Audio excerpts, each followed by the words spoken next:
Assalamualaikum warahmatullahi wabarakatuh. Selamat bertemu kembali pada pagi yang mulia ini.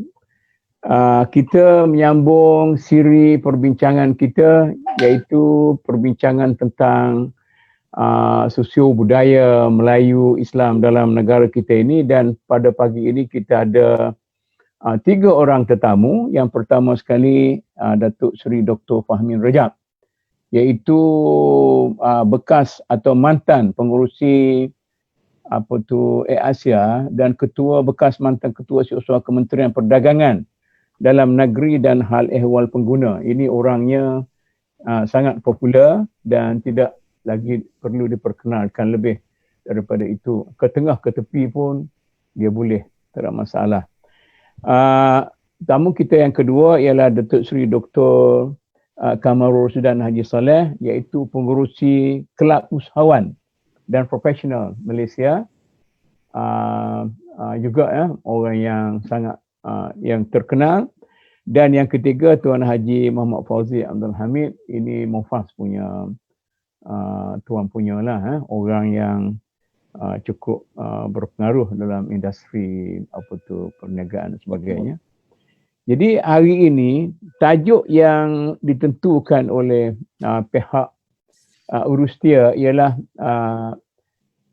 nilai sosio budaya Melayu untuk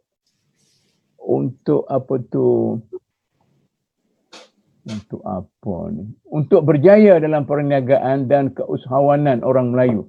Panjang dia punya tajuknya, macam ni lah. Kita kata seolah-olahnya masalah sosio budaya dan dalam perniagaan dan keusahawanan orang Melayu. Jadi seolah-olah kita nak bincang tentang masalah yang berkaitan dengan sosio budaya, sama ada ia telah menyebabkan kita gagal ataupun kegagalan kita bukan kerana sosio budaya. Jadi saya nak teruslah, tak payah panjang-panjang lagi, saya nak pergi kepada Datuk Seri Fahmin. Secara akademiknya, dia ni ada PhD juga ni. Secara akademiknya, Datuk Seri Dr. Fahmin Rajab, adakah betul ada hubungan, ada kolerasi supaya para pendengar kita boleh faham di antara sosio budaya dengan kejayaan dan kegagalan dalam perniagaan? Kita round pertama ni kita ambil 5 minit saudara dulu. Kemudian kita bincang santai.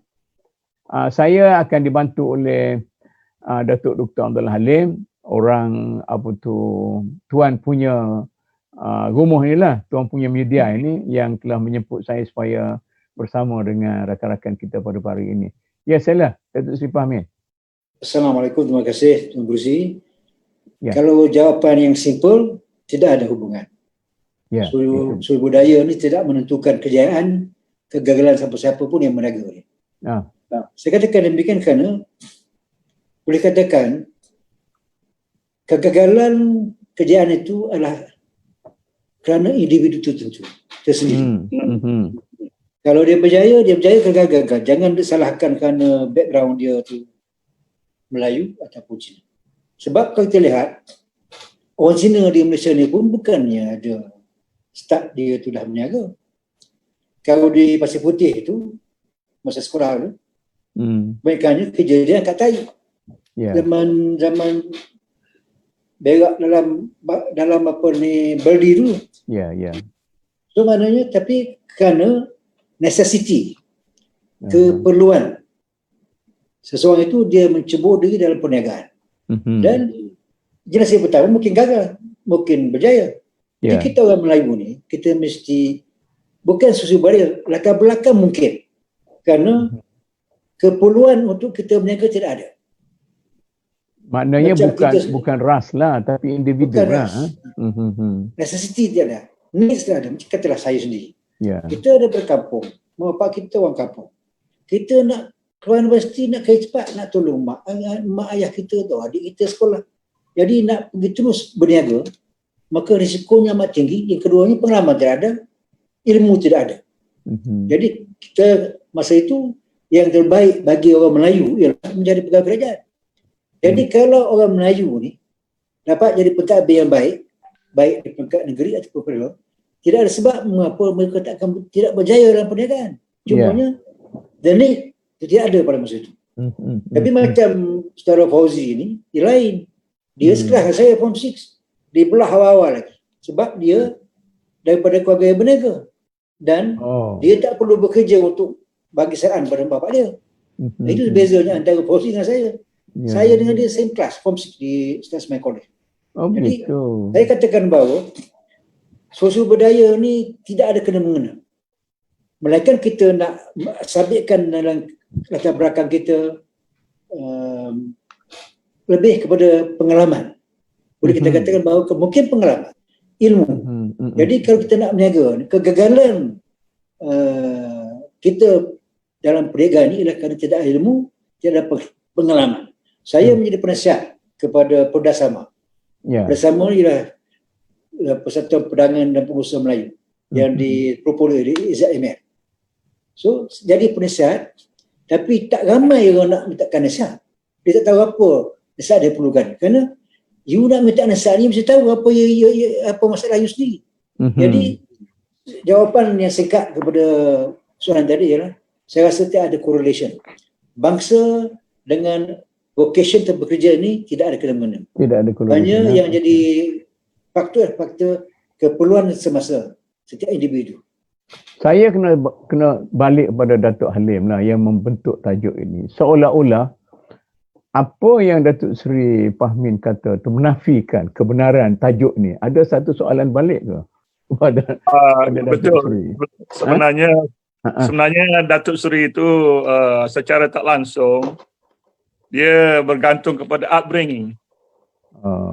Nilai-nilai masa dia kecil, macam Datuk Seri Fahmi sendiri, dia daripada keluarga besar, keluarga yang mempunyai pengaruh dan juga mempunyai sifat-sifat upbringing, nilai-nilai keberanian yang diperlukan dalam perniagaan. Jadi memang ada dari segi upbringing. Tiap-tiap masyarakat itu yang ada ialah upbringing, nilai-nilai yang diterap semasa dia pergi sekolah, bergaul dengan kawan-kawan dan sikap keberanian. Dan risk taker itu daripada kecil lagi sebenarnya ada. Dan kita lihat Datuk Seri Fahmi memang ada sikap-sikap daripada kecil lagi. Fauzi pun ada. Dan Datuk Seri Kamarul pun saya tengok ada.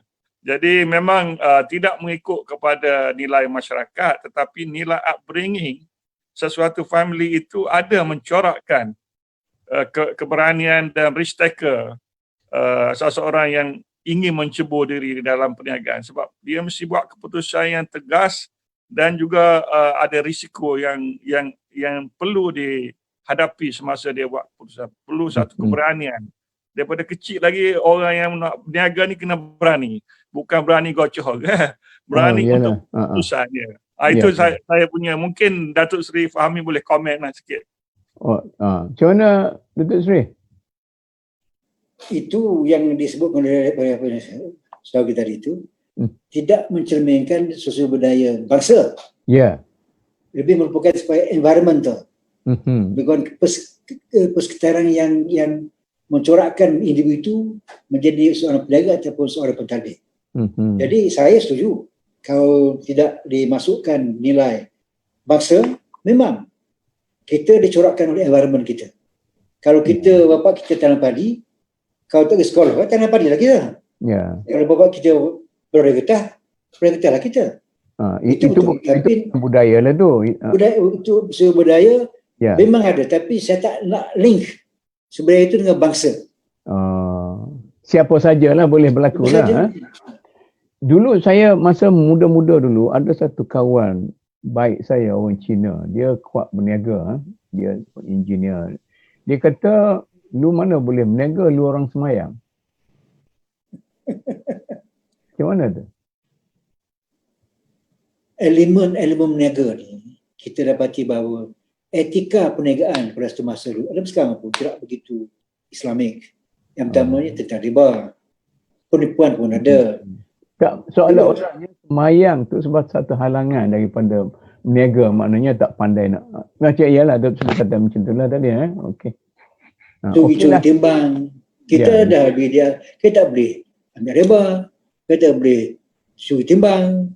curi dacing semua tu. Jadi itu ya. mungkin yang dikatakan oleh Cina tadi. Kawan Dia okay. kadang memerlukan dia yang dia sekaki tinggal suku kaki dia jual kat kita. Okey, mencerminkan cara dia berniaga lah masa tu. Ya. Okey, Datuk Seri Rusdan. Sebagai seorang pengurus di kelab usahawan, boleh tolong bagi tahu sikit apakah yang dimaksudkan dengan budaya orang usahawan ni? Dia ada budaya tersendiri kan? Orang agama ini cowok hidup dan budaya dia, orang politik macam ni. Orang usahawan macam mana budaya dia? Pada asasnya budaya orang usahawan ni adalah dia kena berkawan, bersahabat.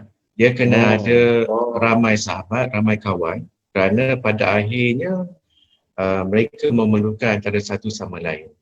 Saya katakan sebagai contohnya, kalau sekiranya dia mengeluarkan satu barangan seperti sos cili lah katalah, ya. Jadi bila dia nak buat sos cili itu, banyak lagi yang elemen-elemen lain yang kena ada dalam nak menjadikan sos cili ni. Sebagai contoh, dia kena beli cili daripada pembekal cili, dia kena beli barangan kaca untuk pembotolan, ya. Dan dia kena rapat dengan orang yang boleh buat packaging. Jadi lagi ramai kawan yang dia ada, ataupun saya panggil sini sebagai satu rangkaian jaringan, maka lagi bagus kepada perniagaan dia, kerana katalah dia ada 10 pembekal cili yang dia terkenal, maka dia boleh mengambil mana satu pembekal yang boleh bagi harga yang munasabah pada kualiti yang dia nak dan sebagainya. Jadi itu sebabnya dalam konteks kita orang Melayu, kita ada perumpamaan, ya, maknanya kita ni jangan jadi kera sumbang, betul tak? Dalam budaya Melayu ni tidak boleh jadi kera sumbang. Kita kena berkawan, kita kena bersahabat, kita kena ada rangkaian, kerana daripada situ kita juga boleh mengembangkan perniagaan kita. Yang pertama. Yang keduanya, kita juga suka mengamalkan budaya tolong-menolong dan bantu-membantu. Dan dalam keadaan sekarang ni, kegawatan COVID-19, sikap tolong-menolong tu penting. Dan kami amat bertuah kerana ramai di kalangan usahawan yang memang ada masalah sekarang ni, Prof. Memang ada di kalangan kawan-kawan saya yang menghadapi kekangan dari segi modal, kekangan dari segi penjualan, kekangan dari segi mendapatkan sokongan dan sebagainya. Tapi kita, alhamdulillah, saya pada kerajaan ada rakan-rakan kita yang agak stable, yang boleh bantulah antara satu sama lain. Sama ada melalui persatuan ini ataupun melalui jaringan tersendiri dan sebagainya. Jadi bantuan itu penting, bukan sekadar dalam bentuk modal saja, malah macam mana nak meniagakan barang ni dan keadaan orang semakin kecil kehendak mereka kan untuk membeli.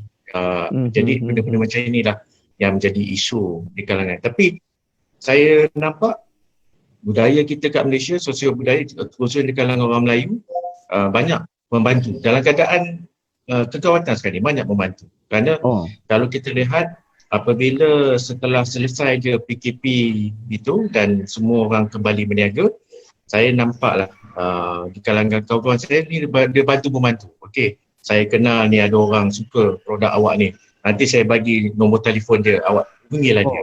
Dan saya kenal dengan pembekal ini, boleh bagi harga murah contohnya. Jadi jurang ini, suasana ini, persekitaran ini pada saya adalah bersifat kondusif.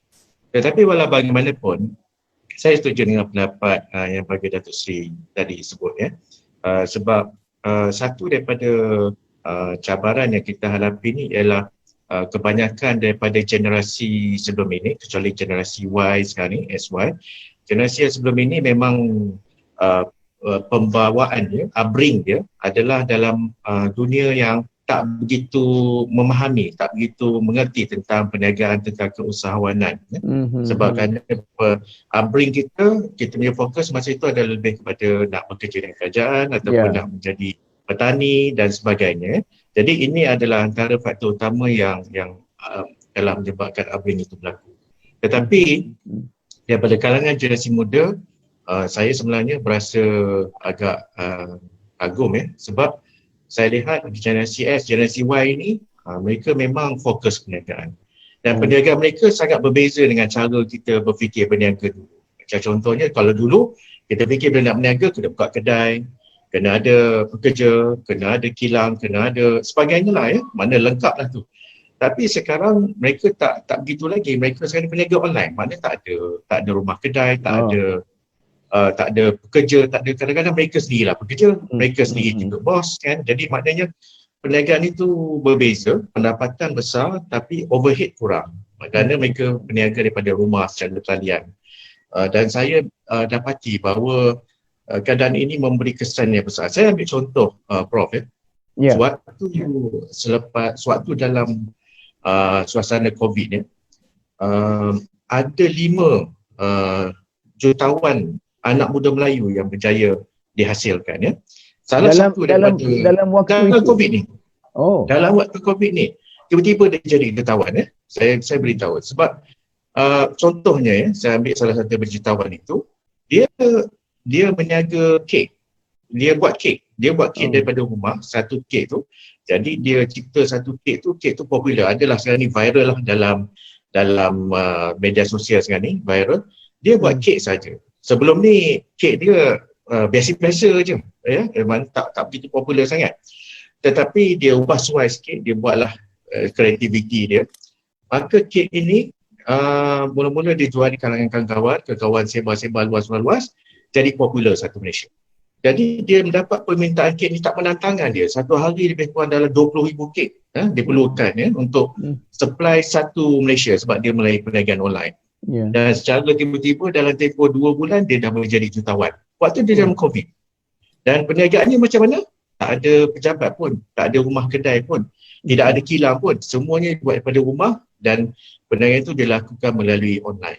Jadi inilah saya ingat kekuatan generasi X dan Y ni yang berbeza dengan generasi sebelum ini. Kerana pemikirannya berbeza sedikit. Dan mereka sekarang ni kalau dilihat daripada segi faktor pendapatan, kebanyakan daripada mereka ini melihat bahawa daripada mereka bekerja di kilang, mereka bekerja di pejabat ataupun mereka bekerja di mana-mana, secara makan gaji, mereka berpendapat mereka mungkin tak dapat banyak seperti mana yang mereka inginkan, ya, sebab makan gaji ni terhad.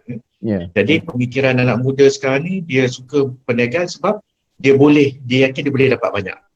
Jadi bila dia boleh dapat banyak, dia boleh gunakan itu untuk kepentingan dia dan kepentingan perniagaan dia.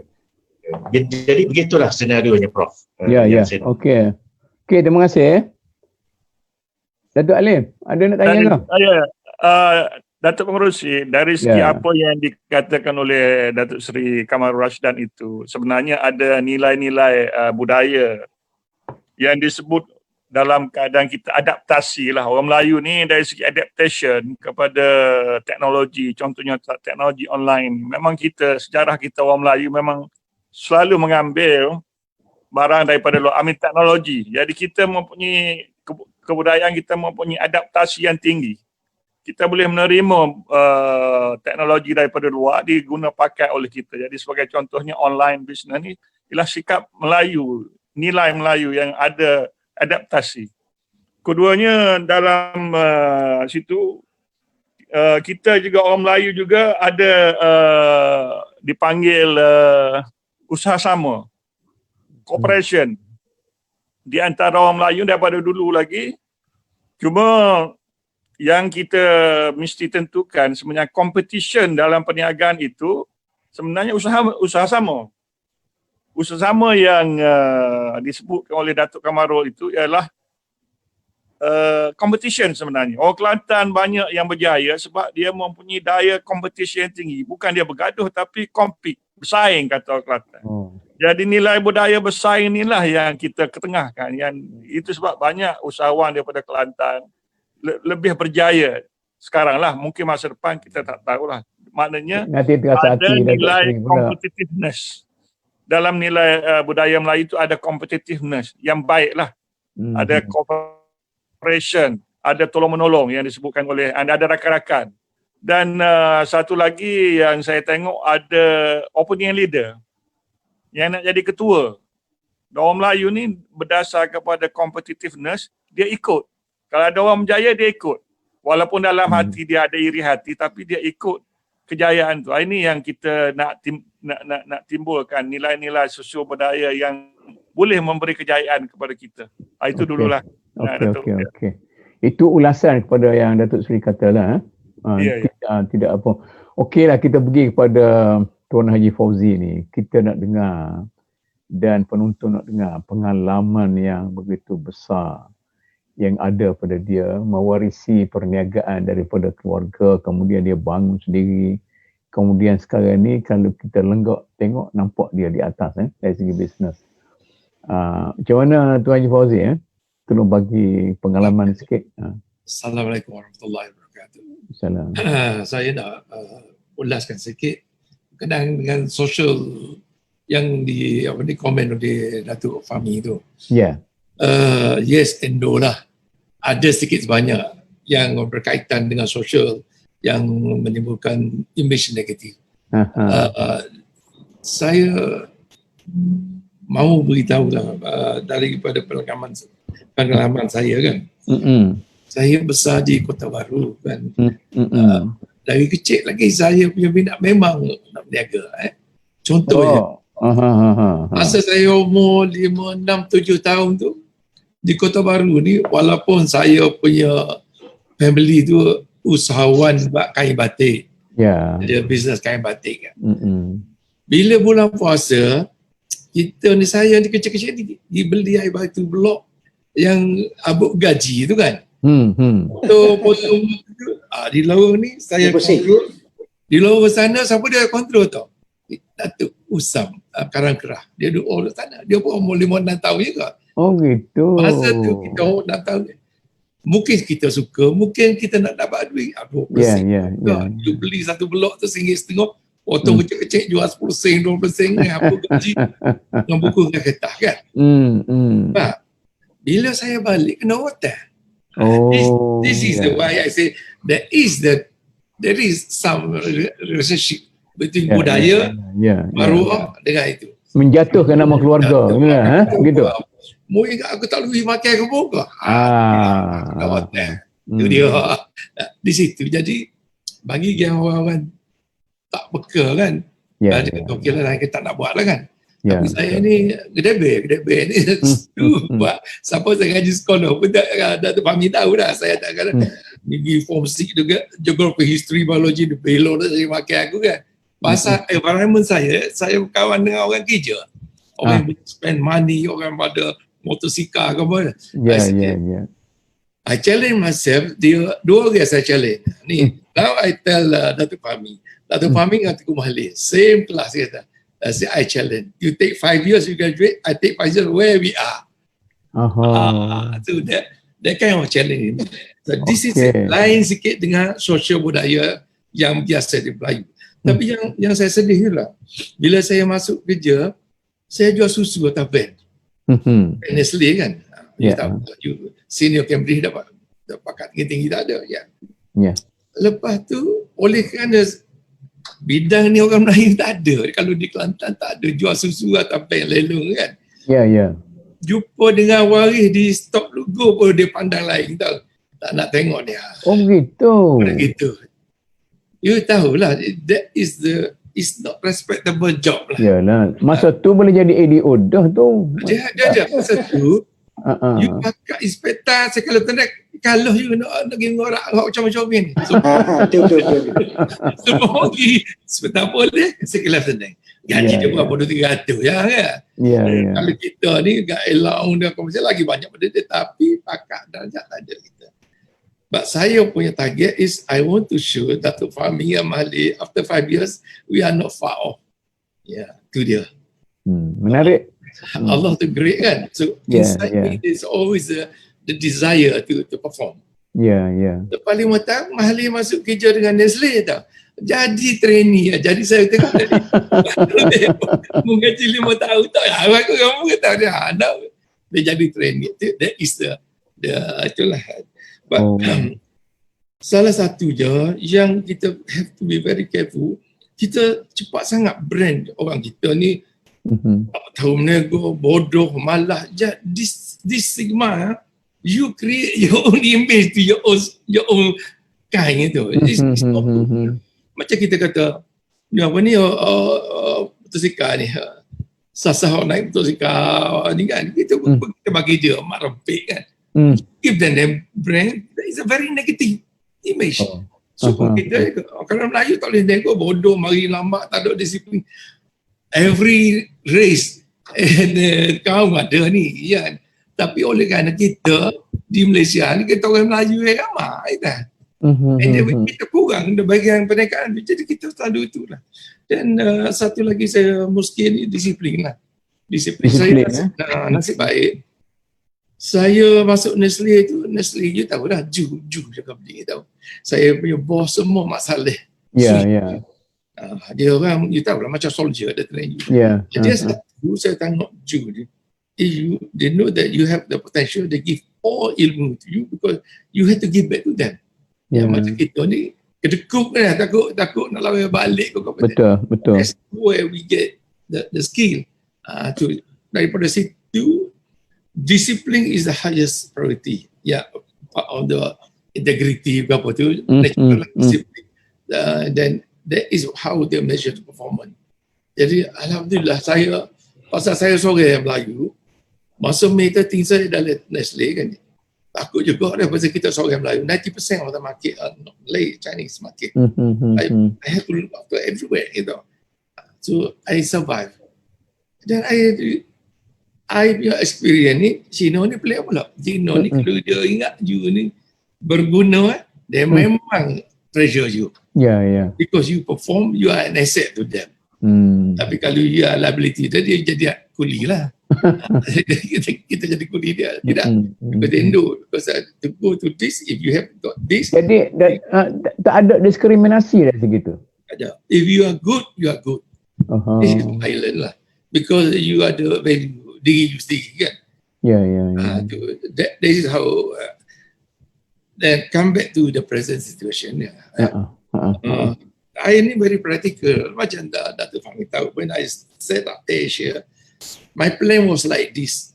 But when we have got a partner, not Fahmi lah, orang lain, dia tukar plan I ke. I cannot agree. Dia nak lawan MAS, kata kita gila punya kerja ni, kita juga. So I think Datuk tahulah, so I refuse to follow them lah. But I follow when Datuk Fahmi came to me, I say, alhamdulillah lah, because I need somebody who understand how to turn around. So that is one of the areas that I like to create something and to hand over the industry to somebody who can do it. I create marine industry, and after that I left, I give to somebody to continue. And when I was in the early stage, dalam bidang kereta import pun saya ada mula-mula jadi presiden 2 term Perkemak. So masa tu saya peluang set up dia punya polisi lah. Masa tu saya bantu Rafidah was the minister. So Rafidah listen to me, and so saya bagi tahu dia it's not about giving AP, it's getting the supply source and get the demand and supply balance. Baru kita ada values kan.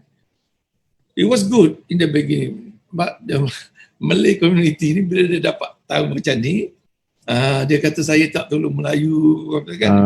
Dia tahu lah, saya punya polisi, if I can have 40 good Malays and later these good Malays can snowball to other Malays kan. Tapi association ni, asalkan you kita nak menego, you jadi member. Bila jadi member, dia kata ini tak bunuh presiden, tendang dia keluar. Dia cakap presiden kau boleh jual IP. Itu dia lah. These are the problem that I face. But anyway, what you see the big guys is result of my policy dulu. The policy that I learned from Nestle lah. It's not even. So juga when I left Nestle after 13 tahun, macam Datuk Fahmi said, you want to go to business, you have to be the master of one particular line that you know that you don't rely on apa ni ad hoc business. Bila saya keluar, saya kata I want to be a Nestle dealer. I want to nak experience apa masalah Bumi Putra ni as a Nestle dealer kan. Saya tu dia ada 29 Nestle Bumi Putra dealer, but they are very small. So when I come out, the first thing I do is I get these 29 together and form gabungan pengedar Nestle called Gapenes. The second thing I say, I go back to Nestle, dia nak go for IPO. Then kat IPO kata you want to go IPO and they're not 51%. Dulu the law don't allow that. No foreign company can give 51%. Dia mesti. So Nestle refused to go listing kalau dia tidak 41. So I negotiate dengan Nestle, okay, I will try to talk to the government, but you have to give a portion to the Bumiputra dealers. Because I tengok kita punya weakness capital. Kalau kita ada portion ni, we can have capital and can inject capital, ya. Dindong dekat setahun 2 tahun, bolehlah. Ni kuli faham lah. Kuli kata, if you want to bend the law, you have to bend the law. I have to help this Bumiputra, ya. So hari-hari cocoh tu dia pun bosan, dia kata bosan yang ni kata okay. The first company 51% pouring is Nestle. But masa tu dia kena do private company for 3 years. Dia kena perform according to yes. Dia bolehlah this group atau dia naik ni 10%. Of the Nestle. Nestle itu very small. Dia punya payout tu 250 million. Dia kita 10% 25 million. But I think 82, 83, 25 million gila nak cari kan. Abu Haji dapat 10. Jadi 3 Bumiputra dapat kita yang paling rendah lama pun kita masalah pula. Because saya yang ketua ni nak funding dah 25 million. Ini bukan listed vehicle. Mana bank boleh ambil saham tu? Tak boleh. Carilah macam juga ada macam Datuk Kamal kata, adalah sahabat yang dalam finance tolong. Dia kata, okay, I finance 25 million, but you have to pay like this. Dia kata, tak apa. Some of the Nestle dealer don't even know what is the share. What is the IPO. Tak tahu pun dia tahu. Dah pun okay, dulu masa menego dulu 30 years dulu they don't know anything. But Alhamdulillah bila dia proof apa semua tu dalam masa 3 tahun tu kita kena bayar 25 million tu the funding. Nestle punya dividend setahun 50%. Uish.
Negatif itu dengan mengambil sikap-sikap positif yang juga ada dalam sosio budaya kita.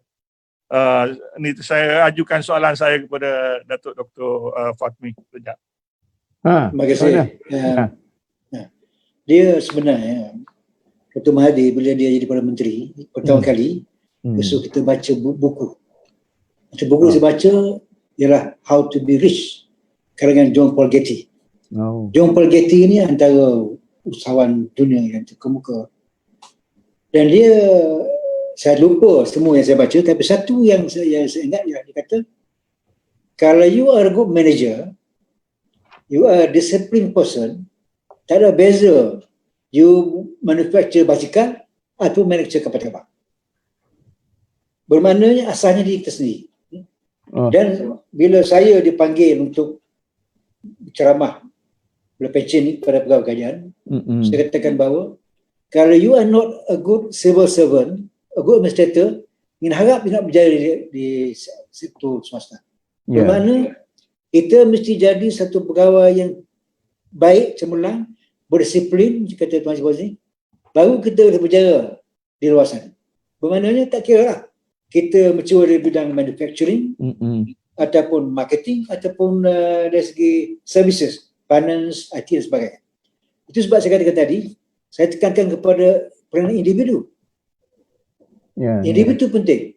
Entrepreneurship ni, pengusaha ni, dia ada beza dengan peniaga. Yang kita ramai orang Melayu, dia meniaga, dia bukan pengusaha. Pengusaha ni entrepreneur. Entrepreneur ni mesti ada ciri entrepreneurship.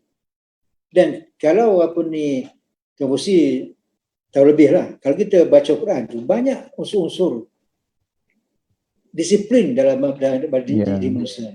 Kerana kalau kita jadi seorang Islam yang baik, kita akan jadi peniaga yang baik. Sebab kita ada disiplin masa, kita ada amanah, dan kita ditegah untuk mengkhianati orang lain. Kita Tuhan marah kita kalau kita sombong ataupun kita membawa diri sendiri. Jadi coming back to bagaimana kita nak transform satu organisasi. Jadi dalam negara kita ni, kita tak boleh jadi rasis. Kita mesti bekerjasama dengan orang India, orang Cina dan sebagainya. Bila kita nak form Asia tu, kita ada seorang Cina, tiga Melayu, satu India. Dan saya tekan yang budaya tak, yang takut nak resign daripada kerja dia dan join Asia ni Cina. Cina yang takut. Yang lain semua nak risiko. Ya, masa tu mana nak tahu Asia akan berjaya. Antara 4 orang tu, Tony Fernandez, Kamuddin, Aziz, saya dan Chow. Yang Cina tu give up. Dia kata, tak boleh lah, dia kata. Kalau lihat keadaan apa ni, semasa ni, tak ada masa depan Asia ni. Dia give up. Tinggalkan yang berempat. Kita nak satu pasukan yang ada multiracial. Cina tu dia dah jadi Chief Financial Officer satu multinational. Dia tak sanggup tinggal kerja dia untuk berkecimpung dalam satu usahawan. Kerana dia tak yakin dengan Asia itu boleh maju mana. Jadi kalau kita kira seni budaya orang Cina ni yang mempunyai kebayaan lebih meniaga, dia yang give up dulu. Yang yakin, kawan-kawan saya kata, apalah kami kau pencen buat kerja macam ni, jadi bankrupt lah. Itu kawan-kawan ni tok sebab-sebab yang masih kesian kat saya. Kata you're going to spoil your whole life. Jadi itu negative thinking ni. Tapi sebagaimana Tuan Fauzi kata, seorang usahawan. Haji Fauzi bukan peniaga, dia pengusaha. Sikap seorang pengusaha ialah mesti positif. You mesti nampak horizon. Mesti rajin, mesti berani dan fokus pada apa kita nampak.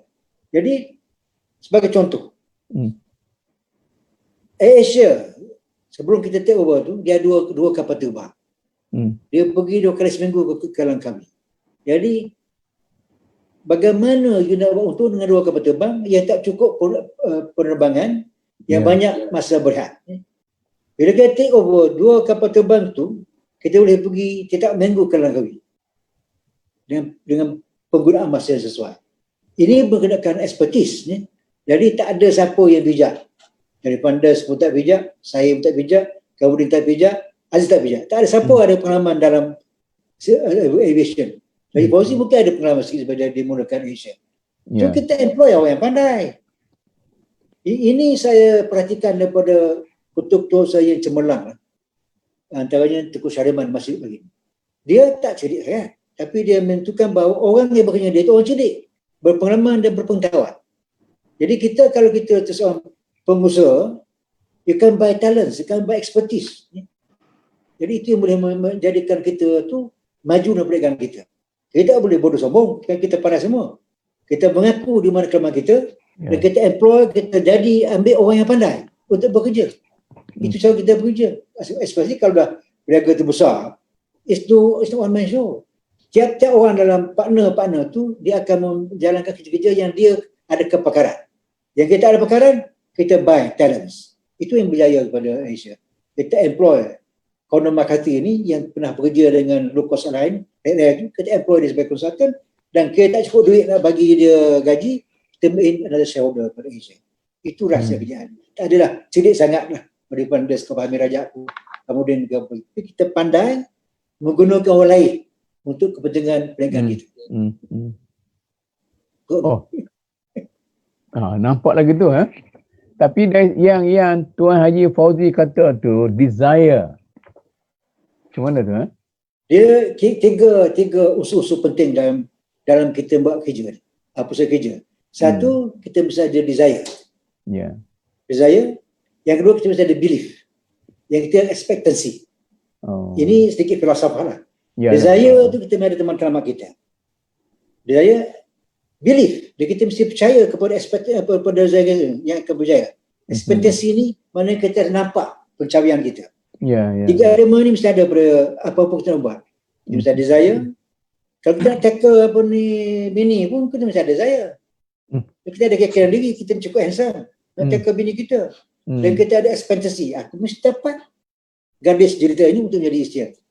So, tiga elemen ni, elemen seorang pengusaha yang penting untuk berjaya. Okey, Datuk Alim. Nanti kalau ada Datuk Alim potonglah dah. Saya cuba bawa jalan. Satu lagi saya ingin mencelah, Datuk. Okey. Yang satu lagi yang ada di dalam masyarakat Melayu ialah faktor kebijaksanaan. Kata-kata bijak laksana. Dan semua yang disebut tadi oleh Datuk Seri Fatmi dan Haji Fauzi ialah aspek-aspek kebijaksanaan. Bila masa sesuai untuk buat keputusan, bila masa sesuai untuk menceburkan diri. Dan kekuatan kebijaksanaan ini sebenarnya daripada Allah SWT. Yang kita dapat daripada apa yang kita fikirkan. Jadi sebelum kita buat sesuatu, kita mesti ada satu homework ataupun tanya diri kita, itu yang nak pinjam duit bank pun kena ada paperwork, all these things, sebab nak melihat kebijaksanaan di dalam membuat keputusan. Mungkin saya nak ajukan soalan kepada Dr. Kamaro mengenai kebijaksanaan ini, sebab dia kebijaksanaan perniagaan zaman dahulu dengan kebijaksanaan sekarang ni ada bezanya. Dan kebijaksanaan ni perlu diterapkan, dan memang ada dalam budaya Melayu kebijaksanaan ni. Tidak semua orang ada. Tapi orang yang berjaya ini saya lihat ada. Contohnya Haji Fauzi sendiri ada bijaksana dia, dan juga Datuk Seri Fahmi ada kebijaksanaan memilih bidang-bidang yang dia kendaki dan hala tuju yang dia pilih. Jadi mungkin kita minta pencerahan sedikit daripada Datuk Dr. Kamaro. Pada asasnya Datuk dan Prof, dalam kita menilai kebijaksanaan dalam konteks keusahawanan ni, pada saya kebijaksanaan itu berpandu kepada dua perkara yang sangat penting, dan itu menjadi elemennya. Pertamanya harga. Apa-apa pun juga dalam perniagaan ni, harga adalah penentunya. Sebagai contoh, orang nak naik kapal terbang, nak tengok tiket kapal terbang tu berapa harganya.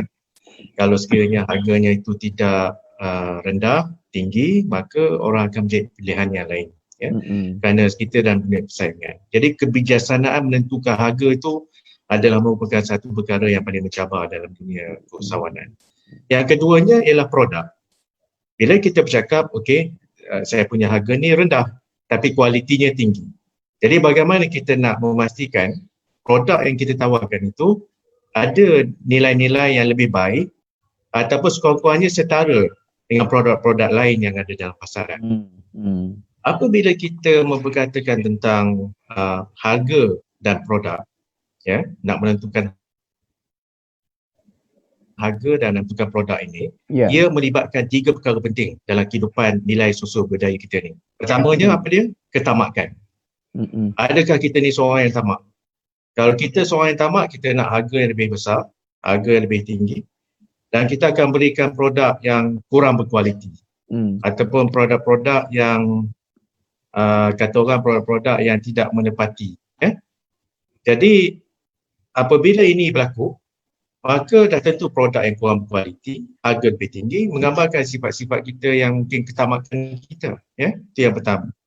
Yang keduanya ialah keikhlasan kita. Dalam kita, pada pengalaman saya lah sebagai seorang usahawan juga, keikhlasan itu sangat penting. Apabila kita menawarkan produk kita pada harga yang tertentu, di situlah letaknya keikhlasan kita kepada pelanggan kita. Iaitu apa yang sebenarnya kita nak tawarkan kepada pelanggan kita, kepada orang yang nak membeli produk kita. Adakah harga yang kita tawar itu harga betul ikhlas yang kita berikan kepada mereka, sebagaimana yang mereka tak, sebagaimana memenuhi keperluan mereka. Sebab itulah kenapa apabila bercakap pasal keikhlasan ni, kita mesti mengenali pelanggan kita. Bila kita mengenali pelanggan kita dan tahu apa cita rasa mereka dan tahu apa kehendak mereka, keperluan mereka, maka kita secara ikhlasnya menawarkan produk kita sebagai menyelesaikan ataupun memenuhi keperluan mereka pada kehendak mereka, mungkin harga yang kurang, kualiti yang lebih dan sebagainya. Jadi ini nilai keikhlasan yang penting di dalam perniagaan selain pada kita faktor yang ketamakan tadi, greedy tadi.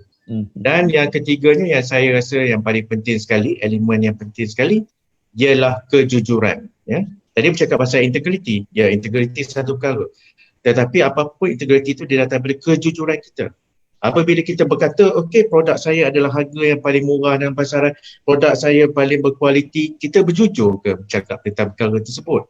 Ataupun sebenarnya kita cuma memberikan bayangan-bayangan tersebut ada untuk memenuhi kehendak orang tu saja, mempengaruhi pemikiran orang tu, sedangkan sebenarnya produk kita tidak ada kualiti sebegitu, kemampuan sebegitu dan harganya pun tidak sepadan. Jadi pada saya inilah yang penting, bagaimana kita kebijaksanaan kita mengawal ketamakan kita, bagaimana kebijaksanaan kita menggambarkan keikhlasan kita dalam niaga ini, dan bagaimana kebijaksanaan kita dalam menampilkan kejujuran kita dalam memperkenal produk, dalam melaksanakan transaksi dan sebagainya. Sebab saya bagi contoh lah, macam baru-baru ni, saya selalu mendapat permintaan daripada luar negara. Luar negara, dia tak tahu kita ni ada kilang ke, dia tak tahu sejauh mana perniagaan kita ni scammer ke, kita ni conman ke. Jadi ini satu cabaran yang perlu pembuktian, yang perlukan sebesar-besarnya pembuktian yang setulusnya kepada peniaga kita yang tak mengenali kita atau pembeli kita tak mengenali kita. Jadi ini adalah satu proses yang mudah. Bukan mudah untuk kita nak membina tu ikatan itu, pertalian itu.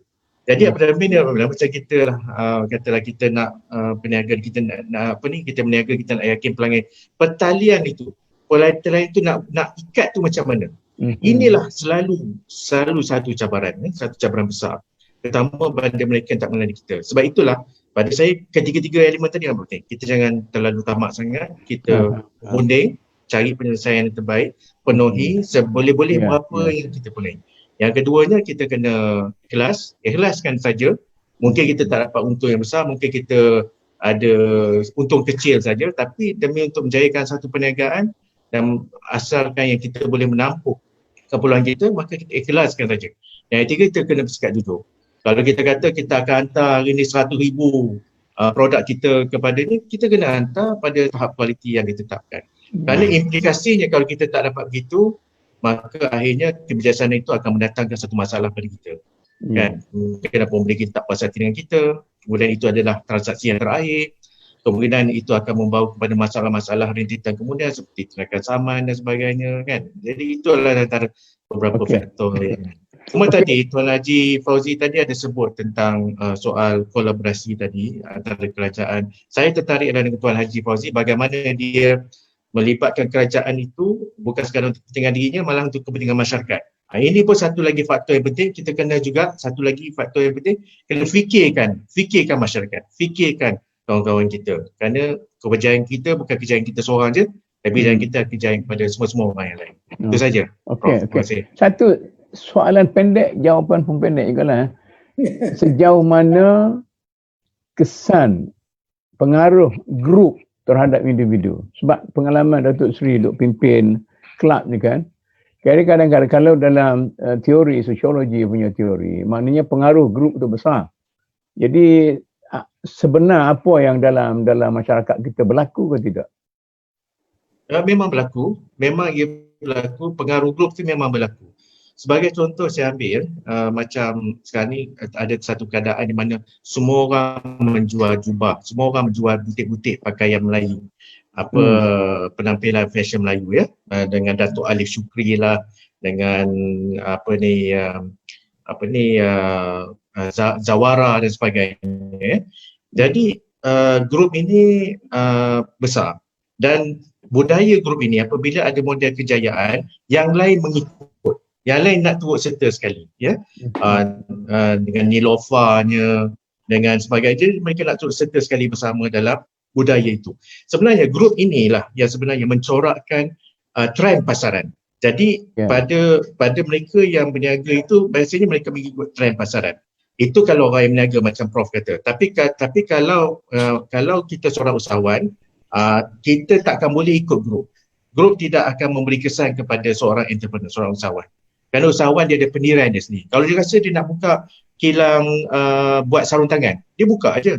Dia tak ikut trend pasaran. Ya. Kalau dia rasa dia nak buka kilang untuk buat ventilator untuk COVID-19, bukan pasal soal kerana grup, tapi pasal kerana permintaan, demand dan sebagainya. Jadi itu yang saya nampak. Okey, terima kasih. Macam mana? Datuk, kita pergi ke Tuan Haji Fauzi lah. Saya pula. Ya. Sekarang ni untuk maklumat rakan-rakan kita ni, saya tahun ni 43 tahun mengendalikan Mufas. I think it's a very long years. Dalam saya punya filosofi of running the business ni, mula yang tahun 10 tahun yang pertama tu, kita masih sama-sama lagi. Kita pun muda kan, sama-sama. Dan pasaran bukan, kita tak ada research, tak ada apa kan. Hanya platform sebagai Nestle distributor, dan kita duduk atas platform Nestle dan buat bisnes. Kurang-kurangnya saya punya pentadbiran dibayar gaji, boleh bayar gaji. Sehari-hari ada jualan kan. Jadi di situ saya buat satu tagline lah, saya punya arahannya, move along with Mufas. Jadi kita ada 4-5 orang bekerja, let's move along with Mufas. Jadi macam dia ada satu macam, dia pemilik juga perniagaan Mufas kan, budak-budak yang kerja sebaya dengan saya. Cukup 10 tahun, dah 88, tahun 88 kita dah the biggest Nestle dealer, both Chinese yang beli, the biggest in the country. Itu mungkin saya punya akal umbi itu dalam situ kan. Sudah cukup 10 tahun tu, kita membesar, orang kerja pun dah ramai lah. Dan kita expand to another line, tobacco line, apa semua. Same synergy lah. Then we change the tagline. Dah kita sampai sini, let's look into another tagline. Kita kata, we work towards excellence. Dedication towards excellence. Now kita kena pergi kecemerlangan. Ajak pun dalam kita punya company pun ada dekat 200-300 orang. So we go the next 10 years, banyak company rata-rata pun semua excellent kita tak ada perbezaan lah. Di dalam yang 20 ke 30 tahun tu, saya banyak menyimpun dalam bidang motorsport. Jadi motorsport ni daripada bawah sampailah ke Formula 1.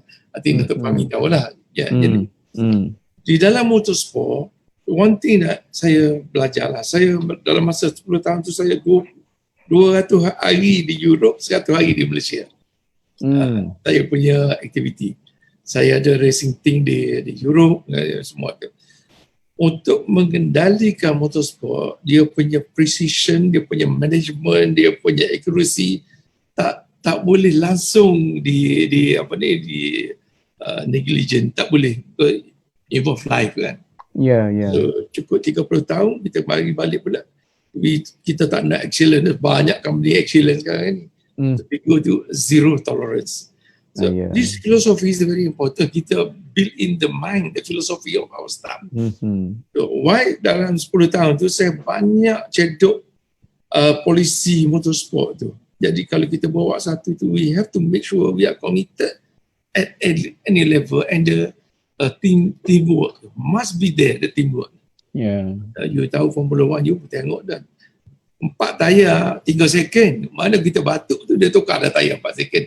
If not teamwork, if not coordination, if not skill, you cannot do this. Yeah. So saya ambil management filosofi tu inside that. Masuk tahun yang ke-40-an ni, saya tak buat 40, saya ambil 43 untuk ambil kesempatan 2020 punya vision, because I punya inspiration pun based on 2020. When 1990 tu bila Mahathir announced tu, I take that cue lah. I want to go to 2020 walaupun kita tak tahu hidup atau tidak kan. Ya, ya. Alhamdulillah kita masih hidup lah, Fahmi pun masih hidup ya, kan? kita boleh tengok masih sehat. Masih sehat. Jadi ke belakang, bukan politik lah, belakang ini masa tahun lepas kan, tahun 2018, 2019 banyak kontroversi bahawasanya 2020 is a fail plan. Ya kan? To me, I said no, 100% fail. I was created because of that 2020. In 1990 and 2020, my organization far better than it was in 1990. Lepas tu, country as a whole, you tak ada Twin Tower, you tak ada airport, you tak ada Putrajaya. It all happened during the 2020 punya era. So we cannot say it's failure. We achieved, but the other essence to give living income tu lain lah, itu yang lain. But we achieve, yeah. Bila sampai sini, saya tukar lagi from zero tolerance to wasilu arham. Ini tu di Quran sikit. Wasilu arham ni mana dia? The power of networking. Siratul Rahim. So now I decide that after 40 years, I realize that it's not that money. It's not that money. It's not that your own skill, your experience. No. It's the power of networking. Yang itulah I go down below and try to look for players, the vendors players that is successful, and put them together so that we can reach, all of us can build to another platform. Jadi kita jangan compete one another. Kalau you bagi ayam lah, you bagi lembu, you bagi kambing, we got all your skill and put together into what I'm trying to do is the food security business lah. So that do not have, I nak buat security, I nak buat kandang sendiri, jangan. Because they got skill. So we give them opportunity, we bring them to another level, all of us then share. The cake is big for everybody. So I punya network now is quite big now, quite big. Now the big guy also now we think together now. Jadi senang. Jadi at our level is no longer kata greedy ke apa tidak, because kita semua naik very hard way naik. Macam saya punya dan saya rakan-rakan saya punya, we got very little help from the government. I don't have any government contract, tak ada. Kita punya jual mineral water, mana ada government tolong. Ya, mineral water AP pun tak ada kan. Jual lah. Yeah. So it's very important. So at this stage, you have to recognize the power of networking. Yeah. Interaktif. Yeah. Sebab you tidak guna code I punya ni, dia interaktif. Okey, ya teruslah tu aja. Okey. Dia Datuk ahli cerita lain tu ha. Oh, cerita lain. Sudah kan ayat tadi tu ha. So this is what we are going at, and we prove when we change we change this networking the tagline from February 2020. In fact, we launched this. We call it more fast new beginning.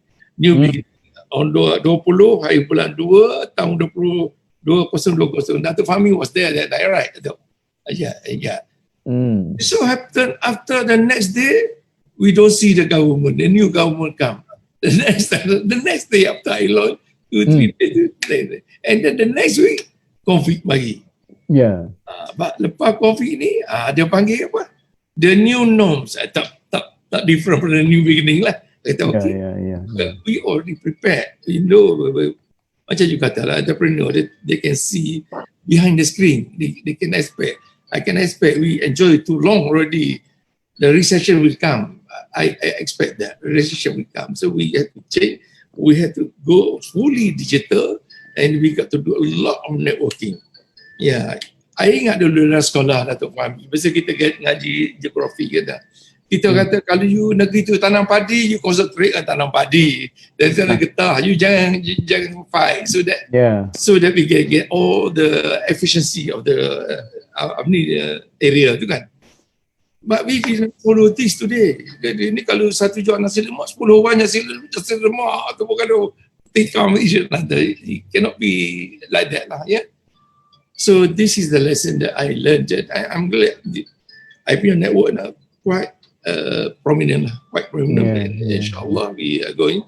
If I have built network now, bukan kata the country with the Russian. Now we are very strong with the Russian Muslim. Dia panggil IAIB, International Association Business, Islamic Business Russia. Oh. The head of the thing is the president of this is Bapak father-in-law Putin. Putin tu dia nikah dengan Islam. Jadi dia Islam, dia anak dia Islam. Tapi I don't know whether they declare or not. But the president of the nation is the punya father-in-law. They have a 32 billion. Now we are very close in need them now. I'm bringing a lot of Muslim business over to Russia. And the first thing, 2-3 hari lagi, I announce some kita buat kurban di Russia. Kita buat kurban di Russia. 2-3 hari lagi saya akan announce. Yeah, that's one. And then bila I jadi President Malaysian Chamber of Commerce for the past 4 years, I'm still on the board, but I give up because I took over the President, Chairman for Malaysia, Russia ni. During that 4 years I was President, I managed a network dengan Algeria. I tengok negara Arab ni yang paling senang sikit pergi dengan Arab yang miskin. Arab yang kaya susah nak berniaga. Very difficult to berniaga dengan Arab yang kaya. Arab yang miskin boleh. Jadi alhamdulillah ni Allah Ta'ala semua. Alhamdulillah sekarang ni I join aja, I adalah dekat 1,800 ekar ladang kurma dan 750 ekar organic farm. Organic farming. The organic farming ni vegetable, I dah to Europe, mostly our market Germany and France. Yeah, so this is my work, but most Malaysian tak tahu lah. And next 2 months I want to bring the first organic vegetable here. But this year I buat kurma, I masuk kurma, farming kurma. Dia masuk 100 tan this year bulan Ramadan. Allah Ta'ala tu bagi I easy access system. Betul-betul Allah Ta'ala bagi easy access. The day I ship the kurma, it was in February. The day the ship go out of the Mediterranean port, the next day all the port closed because of COVID. So that's why you don't hear Yusuf Tayyip tak ada. Dia tak ada kurma tadi. Oh, sabar pun. Kalau tidak Yusuf Tayyip. So no ship can come during this COVID. So I managed to bring 100 tons. Alhamdulillah, hati-hati. Datuk Fahmi dapat kurma malam tu. Bagus. Okay. So that is the thing that I'm doing. But insyaAllah, soon you boleh makan betul-betul Islamic punya pengusaha organik. I punya cili is 20 inci panjang satu cili. Tu dia. So this is the I want to tell the power of our Wasilul Aram. Betul. We have to go like this now. I hope yang cluster Bumiputra entrepreneur, we have to go like this. Then only give your strength. And the participant must be real. Jangan itu ada $2 company apa, tak boleh. You must go with the real people and you tengok apa dia punya kekuatan, we blend. Itu menariknya itu, penerokaan yang sentiasa terus. Tagline saja daripada satu tahap ke satu tahap. Tolong ulas apa tu Datuk Seri? Datuk Seri Pahmin. Dia pengusaha ni, macam Tuan Haji Fauzi ni, Ya. dia mesti kreatif. Aha. Saya tertarik dengan sloganism. Macam Tun Mahathir pun suka slogan. Ya. Slogan ni merupakan satu motivasi. Ada Tun Najib pun ada slogan. Ya. Slogan ni yang menjadikan sebagai impetus, sebagai fokus kepada kita punya corporate planning. Jadi macam Tuan Haji Fauzi buat ni, dia ada dia punya fokus apa yang konsentrate masuk. Masa saya di GPG, saya punya tagline was zero corruption. Semua ketawa kat saya. Manalah boleh GPG zero corruption. Dia mesti kata target kita. Jadi kalau tiap-tiap orang tu nampak zero corruption tu, dan sedikit dia akan jadi corruption. Jadi saya rasa masa saya 4 tahun di GPG tu, tak adalah kena tangkap rasuah. Sebab kita mustahil dapat zero corruption, tapi ianya akan membuatkan orang tu kurang nak berkorup, nak berasuah. Sebab otak dia zero corruption, macam apa yang Tuan Fauzi, dia ada punya tagline dia tu, excellence. Maknanya semua orang tu tahu bahawa matlamat kita untuk excellence. Jadi dengan sendirinya akan motivatekan tiap kerja itu ke arah pencapaian. Jadi satu perkara yang saya rasa yang Tuan Haji Fauzi ni dia tak pergi belajar MBA di universiti. Dia ni street smart. Satu perkara yang kalau kita pergi belajar, dia belajar daripada kehidupan ni, street smart. Yeah. Satu perkara kalau kita pergi belajar, buat PhD ke, masters ke dalam bisnes ni, cara corporate planning ni, ialah kita mesti jadikan plan kita tu plan bersama. Daripada driver kita sampai kepada top management itu mesti sehaluan. Faham apa dia plan kita. Itu perlunya slogan. Jadi bila kita semua orang tu dah menghayati slogan tadi, itu yang berjaya satu plan. Itu kerjaan Tuan Haji Fauzi. Dia tak belajar dapat PhD pun, dia kalau saya di universiti akan bagi dia PhD. Macam mana kita boleh melatih orang kita boleh pergi macam tu? Dia bila kita buat planning ni, saya satu perkara yang saya buat bila saya pergi Jabatan Baru, saya pergi RPP. Saya akan duduk dengan semua orang dan bincang apa hal tujuan kita. Kita prepare corporate planning kita. Dan corporate planning kita mesti bincang. Jangan top down, mesti down up. Semua orang bincang. Kita setuju dengan apa yang kita rancangkan. Jadi supaya tiap-tiap orang, tiap lapisan dalam struktur itu rasa bahawa plan ni plan dia. Bukan plan Pahmin. Plan Pahmin dia campak laut. Tapi ini plan aku. Aku yang setuju, aku yang merancang. Jadi kita mesti sebagai general manager tu, jangan orang fikir bahawa plan ni plan kita. Plan itu plan besar plan kita, bukan plan untuk Pahmin. Plan siap. Jadi bila slogan ni sebagai menyatukan corporate tadi. Tapi ini yang biasanya gagal. Belajar tinggi-tinggi, perasaan dia kuat.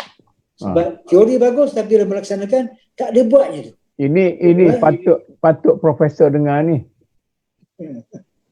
Jadi dia buat planning, biasanya kalau dia CEO, dia nak cara dia. Tapi kalau CEO tu yang baik, kita mesti put the word to their mouth. Idea ada kita, tapi kita buatkan ini idea dia. Jadi kita tak bangga, ini aku yang buat, tak boleh. Kita katakan ini idea daripada Mamat, merupakan sebagai planning yang pekat level yang kelima dalam organisasi. Jadi dia rasa dia punya, dia akan melaksanakan. Yang driver pun dia rasa part of their life. Saya tertarik dengan apabila saya melawat satu kilang di Korea. Slogan dia. Dan saya ambil slogan ni, saya buat slogan saya di LPP, Lembaga Tempatan Sektor Penghasil. Dia kata itu, resources are limited. Creativity is not. Satu slogan yang amat penting dan perlu pada setiap orang. Maknanya resources ni limited. Tanah limited, kewangan limited, semua limited. Tapi creativity are not. Maknanya kita mesti kreatif. Bila kita melaksanakan kata planning untuk agricultural development tu, kita mesti kreatif. Cara mana kita nak buat tu mesti kreatif supaya kita boleh dengan limited resources tu kita boleh satu perancangan dan pelaksanaan yang baik. Ya. Jadi itu yang yang penting. Kalau kita baca buku-buku pun, antara sifat-sifat seorang entrepreneur, pengusaha lah, dia mesti kreatif. Tapi di Korea tu dia telah pun menjadi slogan creativity resources are limited. Korea ni bila datang melawat zaman Tun Razak dulu tu, dia masih mundur, kita lebih advance. Ya. Dia tertarik dengan satu slogan, satu ayat Quran kita tu, yang dia katakan mana seorang manusia tu, seorang masyarakat dia akan mewakilkan negeri dia, melainkan dia sendiri mewakilkan nasib sendiri. Ya. Ayat Quran tu, Pak Chung Hee dia balik, dia ditampar di pejabat dia. Oh. Merupakan asas pembangunan desa dia. Pensiunan undang. Dia kata this Muhammadan law that we cannot change unless we change ourselves. Ya. Kita duk belajar Quran, duk hafal Quran tu, mana ada kita gunakan ayat tu untuk motivasi kerajaan ke, government servant ke, swasta ke, tidak ada. Orang Korea datang melawat belikan kita masa kita bergerakan zaman Tun Razak tu. Ya. Kita guna slogan tu. Dan dia baca tu, dia gunakan slogan tu, dia gunanya di Korea. Dia melompat beberapa kali ganda dengan kita sekarang. Dengan ayat itu saja. Jadi kita masa tu, saya tak tahu siapa yang petik apa tu. Tapi lepas tu tak ada, habis. Tak ada follow. Kita sekarang ni banyak bergantung kepada kerajaan. Ya. Ada satu video, ada satu pengusaha Melayu yang meniaga lembu susu. Saya kontak dia berjaya. Dia masih menunggu bantuan daripada kerajaan negeri. Jadi salah satu ayat Quran berkata, Tuhan kata jangan gantung pada manusia, gantung pada Tuhan. Jangan minta manusia, minta pada Tuhan. Tapi kita tak guna prinsip itu. Kita asyik nak bergantung kerajaan, nak bergantung dengan manusia. Ini yang pun profesor kena tekankan. Nanti tadi saya dengar dengan yang Tu Haji Fauzi tadi, macam mana pun kekuatan dia memecahkan tradisi keluarga satu. Kalau tidak dia jadi pengusaha batik sampai macam keluarga dia lah. Tetapi dia banyak kreativiti, banyak, tapi dalam satu ketika dia terpaksa pergi jumpa orang politik juga. Itu penting. Itu maknanya pergantungan tu setakat mempermudah cara tu mesti. Dan pergantungan kepada kerajaan semata-mata tu yang masalah kita. Kita banyak. Saya cakap tu, bila saya keluar dari kerajaan, satu azam saya tidak akan bergantung dengan kerajaan. Saya akan berniaga, saya perlu berniaga dengan kerajaan. Itu azam saya.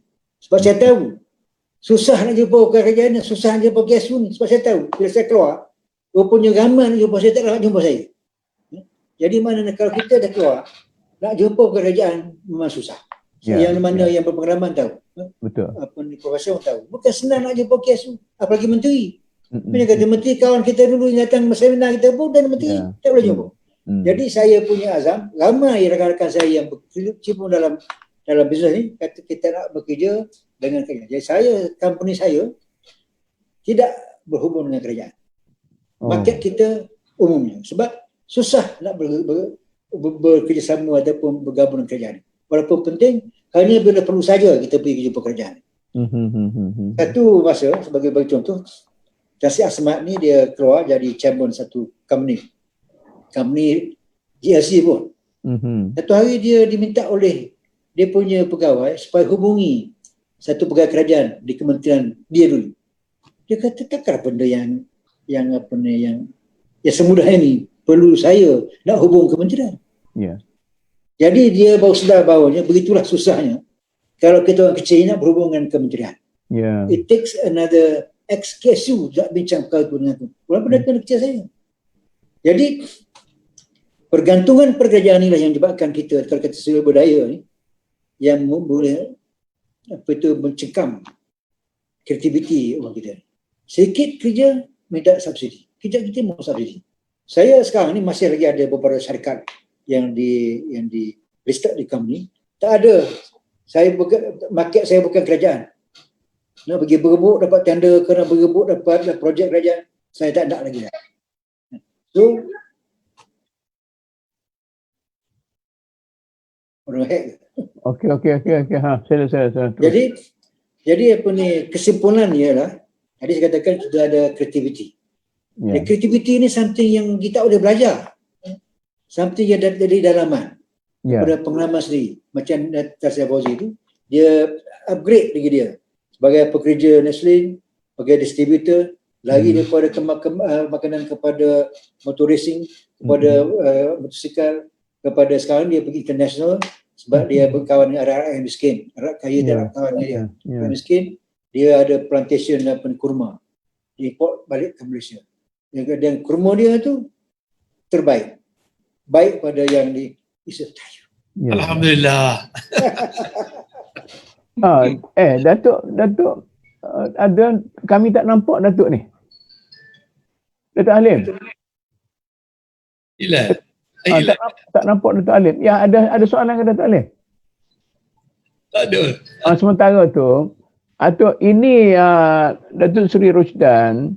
Ini kita cerita Datuk Seri Fahmi, cerita Tuan Haji Fauzi. Ini adalah kejayaan-kejayaan individu. Tetapi sebagai satu bangsa, satu masyarakat, malah satu grup yang tertentu, kita belum nampak, katakanlah orang yang terkaya di Malaysia sekarang. Kita baru 1, 3, 4 orang atas nama individu, bukan maknanya dari segi ekonomi kita belum secara grup belum menguasai bagaimana kita nak pindahkan cerita kejayaan mereka berdua ni kepada masyarakat kita supaya lahir satu kumpulan masyarakat orang-orang kaya yang berjaya. Melalui pengalaman Datuk Seri, macam mana kita nak cuba buatkan? Saya punya pendapat ialah sebenarnya bukan tidak ada kejayaan orang Melayu kita, tetapi kebanyakan daripada mereka ni lebih memilih low profile. Kerana dalam industri yang ada ni, khususnya industri yang berkaitan dengan trading, ya, sebagai contoh, ramai juga orang Melayu kita masuk dalam sektor trading, distributor, kan. Dan ada juga orang Melayu kita yang memasuki sektor perkhidmatan dan sebagainya yang berjaya. Bukan tak ada yang berjaya, ya. Saya masih ingat lagi sewaktu saya menjadi CEO syarikat perumahan negara dulu. Ialah ini syarikat GRC dulu. Kita ada rangkaian-rangkaian kontraktor semua dan saya lihat profil-profil kontraktor tu boleh diketengahkan. Bukannya kecil, ya, pendapatan mereka. Syarikat mereka tu boleh dikatakan berpendapatan tinggi lah, bermargin tinggi, ya. Dan memang patut disenarai salah satu daripada mereka-mereka yang boleh disenarai sebagai yang berharta lah, berjaya lah, ya. Cuma kebanyakan daripada mereka memilih untuk low profile. Tak seperti masyarakat lain, khususnya masyarakat Cina, ya. Ya. Mereka bukan sekadar bersaing antara satu sama lain dan membuktikan kebolehan keupayaan mereka, tetapi mereka menonjolkan macam seorang angkat bakul pun ada jugalah, ya. Mereka menonjolkan begitu. Kadang-kadang kalau kita tengok profil mereka pun sebenarnya daripada segi margin, saya rasa syarikat Mofas tu lagi margin dia tinggi, ya, berbanding dengan syarikat-syarikat ini. Tetapi mereka memilih untuk membukti, menonjolkan diri mereka tu lebih. Betul. Kerana penonjolan mereka tu dia ada bersebab. Bersebab, bro. Dia ada bersebab. Pertamanya penonjolan mereka tu kerana mereka nak membina profil supaya dipercayai oleh pihak bank. Bank-bank lihat, oh bagus ni, mantap syarikat ni. Sebenarnya wang tunai dia dalam syarikat pun tak seberapa ada. Tetapi kerana balance sheet tu nampak cantik, jadi baguslah syarikat ni, ya. Yang keduanya, kerana faktor mereka ada agenda katalah untuk menyenaraikan dalam bursa saham. Jadi apabila nak menyenaraikan bursa saham itu dah tentu mereka akan melihat profil dan sebagainya, ya. Jadi yang itu yang kedua. Yang ketiganya ialah memudahkan mereka untuk berniaga lagi, ya. Sebab pada kita berpendapat kalau kita terlalu menonjol sangat, kalau kita ni terlalu nampak sangat macam kita ni berduit merata ya, maknanya kita ni syarikat kita ni hebat. Kita khuatir nanti kena cantas ya. Kita khuatir nanti orang akan cemburu, akan dengki, akan jatuhkan perniagaan kita. Tapi masyarakat Cina dia fikir lain, Prof. Sebab dia kata lagi dia menonjol lagi bagus pada dia. Mudah dia nak berniaga. Mudah dia nak kenalkan, jadi maknanya dia cakap je kepada bank, cakap je kepada bursa saham, cakap saja kepada pembeli-pembeli dia di dalam dan di luar negara, cuba tengok dalam media. Cuba tengok dalam saya punya media, homepage saya. Cuba tengok dalam keratan-keratan akhbar. Dia nak buktikan bahawa itu berjaya dan hebat untuk kepentingan perniagaan mereka.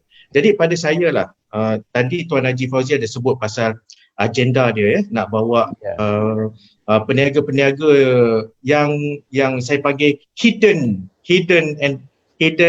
successful entrepreneurs yang nama tidak disebut bawa ini tonjolkan dalam media. Saya rasa itu satu tindakan yang bagus. Malah kita pun MyPact ni pun kita pun nak bawa sebab elok diketengahkan, elok di ini. So kerana dia memberi kebaikan kepada kita bangsa kita. Dari segi pembentukan jaringan. Jadi bangsa kita dah tahu dah, orang ni ada buat benda ni, orang ni ada buat benda ni, orang ni ada buat benda ni. Jadi minat kita untuk menjaring itu lagi tinggi, lagi besar, kan? Dan yang keduanya, dia juga memberi peluang kepada kita untuk turut serta dalam grup tersebut, dalam rangkaian tersebut. Kerana kita faham dalam perniagaan pun dia ada mafia dia, dia ada mafia dia. Jadi kita jangan cerita mafia mereka saja, kita pun ada mafia kita juga. Jadi yang pentingnya adalah pembentukan mafia kita itu juga sangat penting. Tapi kalau kita tak kenal antara satu sama lain, kita tak tahu hidden successful entrepreneurs ni, macam mana kita nak membentuk media, nak membentukkan mafia tersebut atau rangkaian tersebut. Jadi itu sangat penting, penampilan, penunjukan. Tidaklah hari-hari kita dengar Syed Mohtar Al-Bukhari, tidaklah hari-hari kita dengar nama-nama yang sama di dalam masyarakat. Kita dengar yang itu je, kita macam seolah tak ada orang lain. Kalau dalam Forbes tu, keluar lagi-lagi nama yang sama lah yang tersenarai yang terkaya di Malaysia. Sebenarnya ramai lagi yang terkaya di Malaysia. Cuma profil bangsa kita tadi kaitan dengan sosial budaya tadi lah. Profil kita ni kita lebih apa kata orang, lebih macam menyembunyikan, tak nak tunjuk sangat, merendah. Maknanya kita cuba nak kata merendah diri pun tidak, tapi kita macam tak nak menonjolkan sangat lah. Diam-diam kan. Jadi saya rasa itu kena ubah. Kerana kita kena tampilkan kekuatan itu. Dan saya rasa tidak salah. Bukan tujuan kita nak riak. Bukan kita nak sombong. Tetapi kita nak terbitkan keyakinan dalam masyarakat kita, nak buktikan bangsa kita pun kuat dan ada boleh berniaga. Lepas tu tadi Prof, saya nak sentuh sikit pasal Datuk Seri Pahamid sebut tentang idea, kreativiti orang tu, yang mana kita boleh ambil kita sebagai usahawan kita boleh ambil itu sebagai satu pandangan. Jangan kita sombong, kita nafikan idea dia orang lebih baik daripada kita Kerana saya sendiri pun ada pengalaman suatu dalam syarikat perumahan negara dulu, dia saya masuk tahun 2009. Masa itu syarikat perumahan negara ada 38,000 unit rumah tak terjual.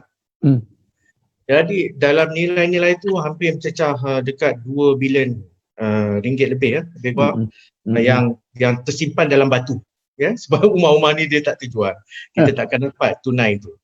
Jadi saya pening kepala macam mana nak mengatasi masalah ni kan, sebab kita nak keluar cepat supaya kita dapat duit cepat. Jadi akhirnya pendekatan saya ialah saya mendengar, saya buka telinga, saya dengar pandangan-pandangan daripada apa ni, jabatan jualan, jabatan kutipan, kita dengar dan kita faham macam mana proses dan sebagainya. Akhirnya daripada idea mereka itulah saya ambil, saya perkemaskan lagi dan akhirnya kita dapat jual 38,000 unit tu dalam tempoh 2 tahun. Bukan senang. 38,000 tu dalam tempoh 2 tahun, dari mana kita berjaya mengutip hampir 2 bilion lebih di dalam pendapatan syarikat. Dan apa ideanya? Idea yang timbul pada masa itu ada 2 yang terbaik pada masa itu. Yang terbit daripada pegawai biasa, bukan bertaraf manager pun. Pegawai yang di tapak, yang turun padang, yang berhadapan dengan customer yang dia lebih faham lagi persekitaran itu. Dia mencadangkan, macam contoh dia mencadangkan supaya kita buat kaedah penjualan pukal. Itu satu cadangan, saya tak pernah terfikir kita nak jual rumah secara pukal kan, antaranya. Dan juga ada juga yang mencadangkan supaya kita mengambil pendekatan daripada segi package jualan kita, yang mana mungkin tak payah bayar deposit, jadi kita boleh deal dengan bank dan sebagainya. Jadi itu adalah antara idea-idea yang bagus yang kita boleh. Jadi kita sebagai CEO, macam Datuk Seri Fahmi kata, kita jangan CEO ni, jangan kita fikir semua idea kita ni bagus saja. Kita kena dengar. Kadang-kadang orang yang kat bawah tu dia lagi bagus ideanya, mantap ideanya, yang dia dah faham senario di bawah, di akar umbi ni macam mana. Jadi kita ambil mereka, dengar, dan daripada situ kita adaptasi sebagai satu strategi perniagaan yang baik untuk kita ketengahkan. Itu pendapat saya, Prof. Okey, terima kasih Datuk Seri. Datuk Alim nak tanya apa ya? Oh, tak dengar. Tak dengar. Apa Mikrofon tu Datuk Alim. Mikrofon. Unmute mikrofon. Sementara tu ada Tuan Haji Fauzi. Ini. Hello? Okey. Ya, dengar. Okey. Sebenarnya satu perkara lagi yang saya kira perlu dibincang pada hari ini ialah dari segi cara orang Melayu kita untuk dari segi keusahawan ini get into the international scene, international involvement. Sebab untuk mengekalkan keadaan COVID yang berlaku sekarang ini, salah satu cara ialah kita kena go international. Jadi apa yang telah dibuat oleh Haji Fauzi dan juga Datuk Dr. Kamaro dan itu sudah berjaya setakat ini. Tapi untuk sustainability, untuk kita Melayu berjaya dengan lebih mantap lagi, kita mesti ada hubungan international. Dan kita lihat gegasi besar daripada Amerika, contohnya Starbucks ataupun Coca-Cola ataupun benda-benda lain. Kejayaan mereka yang itu ialah disebabkan oleh berjayanya menembusi pasaran internasional. Jadi orang Melayu kita ni patut memikirkan cara simple way bagaimana produk kita ataupun services kita ni boleh diguna pakai bukan saja di Malaysia tapi di seluruh dunia, sebab sekarang ni the world is so small. Jadi itu yang saya fikir mungkin sebab saya kira Asia itu ialah satu inovasi daripada satu sistem yang mana tidak mungkin berlaku, tapi telah berlaku dengan adanya satu innovation, satu creativity. Mungkin dari aspek ni mungkin Datuk Seri Fahmi boleh cerita ataupun Fauzi sendiri, Haji Fauzi, sebab dia yang memulakan idea about Asia ni. Mungkin saya boleh ajukan kepada mereka berdua lah. Kita pergi ke Tuan Haji Fauzi dulu. Belum pada Datuk Fahmi. Subjek Asia ke subjek apa? Subjek international linkages. International linkages. Pada masa kini saya usahakan peluang pasaran baru lah. You tahu Russia is behind the closed door for many years. Sebenarnya Russia banyak dia punya treasury, banyak dia punya benda-benda yang kita tak tahu pun yang bagus untuk kita. Apabila saya dilantik sebagai pengurusi untuk mengendalikan perhubungan antara ASEAN Chamber of Commerce dengan IAIB, dia sekarang ni memerlukan banyak barang-barang yang halal daripada Malaysia. Dia trust only Malaysia for barang halal. Kalau Indonesia, Thailand, dia kurang trust. Jadi this is the thing I building the bridge to Russia.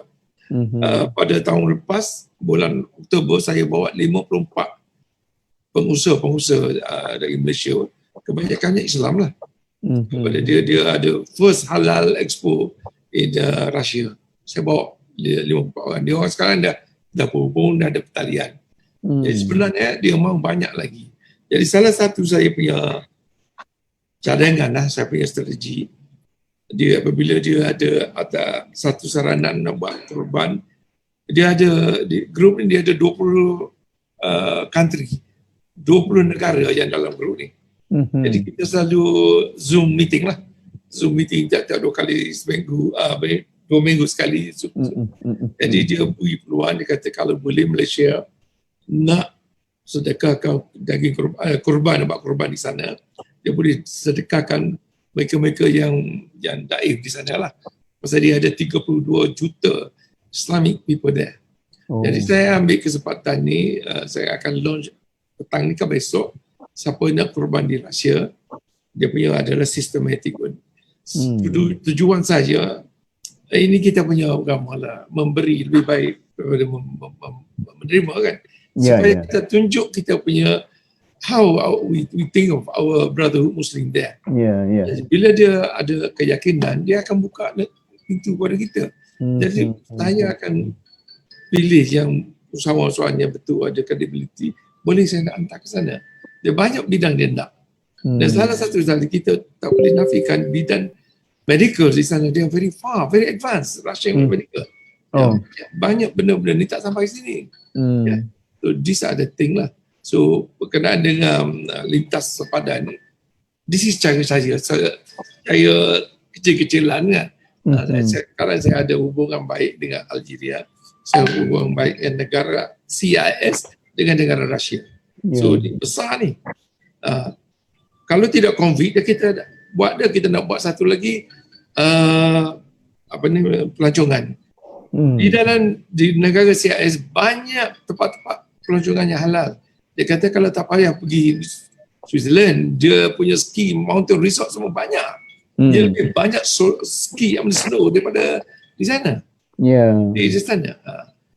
Lagi pula ini satu lagi, budak-budak saya pun nakal juga.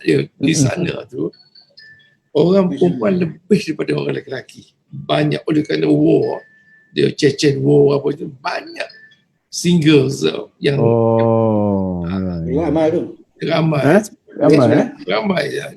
Semua mata biru semua. Jadi saya kata kita duk kutuk bangsa kita lemah, bodoh, malas kan. Kita organize semua sana, pergi seorang balik dua. Baru kita buat kacukan. Jadi generasi kita yang kacukan mesti ada dia punya kepintaran lah. Tapi memang kita nak buat. Kalau tidak COVID ni, kita dah buat dah. Gitu dia. Pelancongan secara dia pun nak bagi sini lah. Dia nak bagi. So peluang memang banyak. I will contact Datuk Rashida for this lah. Kalau you ada member you yang berminat kan, kita hanya ada tu Haji, ada. Kita facilitator, we facilitate. To us, this is a fardu kifayah. Kita tak ada. Saya dengan Pak Amin sebelah sana dah sekarang. Kita sebelah sana je kita. Dia tiga perkara kan. Yang hubung kita kredit sana dah. Satu, kita punya sedekah amal jariah. Sedekah amal jariah ni, kalau kita tak ada, anak kita dah beli Ferrari lah dengan duit kita, tak ada. Yalah, betul. Kan? Nombor dua, anak soleh kan. Kalau kita nasib baiklah. Ketiganya, ilmu yang kita sofa.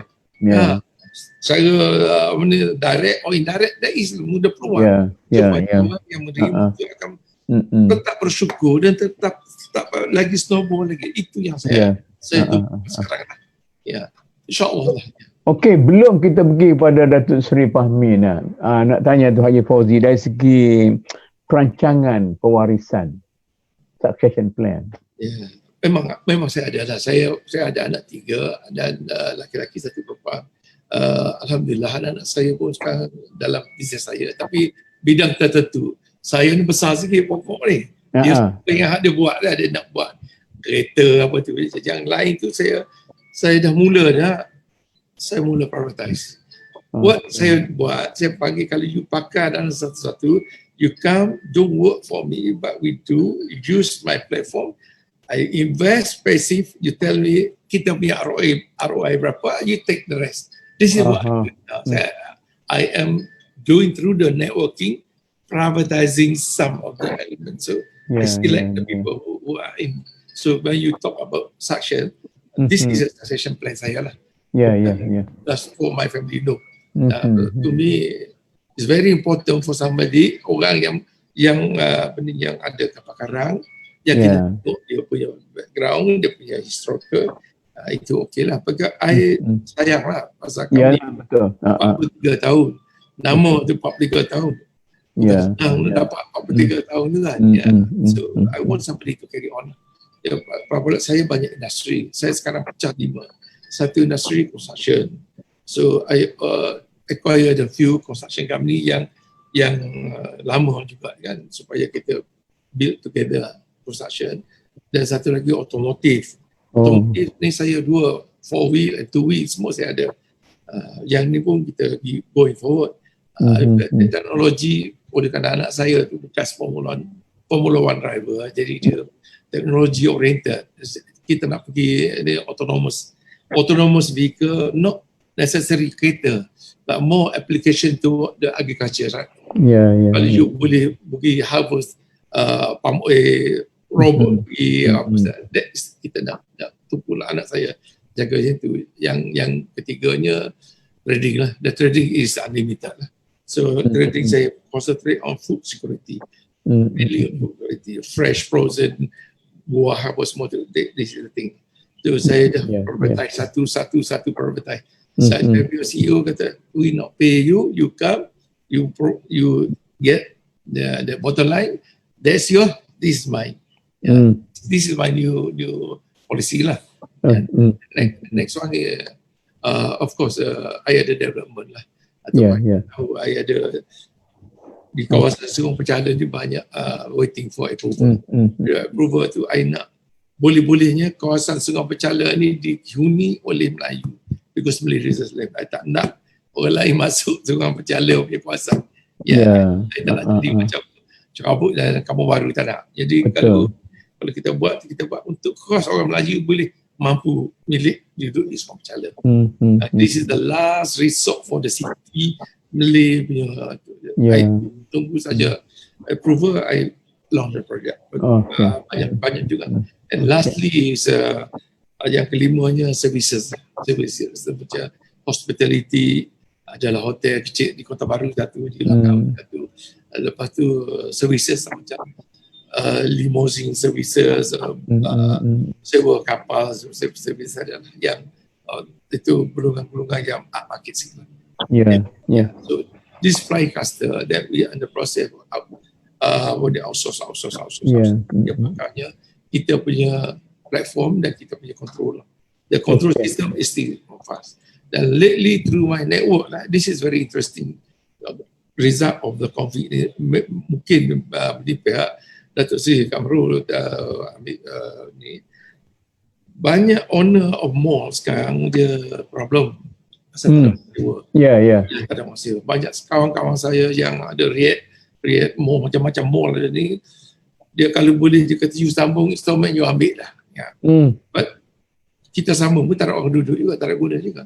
So apa yang dia datang sekarang ni, dia berbincang dengan saya, kalau ada orang-orang yang nak dapat tu, dia tak bagi sewa dah. Dia bagi sharing on the revenue, which is good. Kalau you nak start satu business, 3 bulan sewa, deposit 1, lepas tu, that is not the only thing. Kalau sewa is fixed cost, you tak dapat untung, tak dapat orang mati. Betul. Kalau tak boleh bayar gaji, boleh kerja dengan pekerja. Tapi tak boleh sewa, 3 bulan, out you go. Based on your performance. Kalau dia kata 10%, you jual 100,000, bagi dia 10,000. But dia ada cap lah. The cap tu, you jual juta, dia tak boleh beli 100,000. You boleh beli ada ceiling. But there is no floor. There is no floor. Jadi, geng-geng saya ni, saya ambil maklumat ni. Saya dah banyak dah masuk more. I tak nak mention nama lah, tapi yalah. Then you, if anybody want come and see me, I put over to the property owner. Jadi situ adalah satu bebanan yang paling besar tu you buat. Kita selalunya kita stres, tak boleh bayar sewa, ada fixed cost ni. Betul. Kalau you still boleh duduk sana, you boleh tumpu other thing aja. Your capital tu you boleh betul-betul concentrate on working capital. This is the latest lah. I dah bagi banyak lah. It's on, sikit lagi boleh tengok lah. Tidak sewa. I dengar sekarang pun Sunway pun is doing this. Is the new thing. So you ada apa-apa yang you nak tahu, bagi tahu members je lah. But this one ada big PNC lah. Okay tu Haji. Kita ada 5 minit seorang lagi. Cuba buat kesimpulan. Kita start dah Datuk Seri Fahmi ni. Terima kasih, Gusti. Jadi balik kepada tajuk kita, memang ada pengaruh persekitaran dalam hidup kita dalam merencanakan kemasukan kita dalam bisnes ni.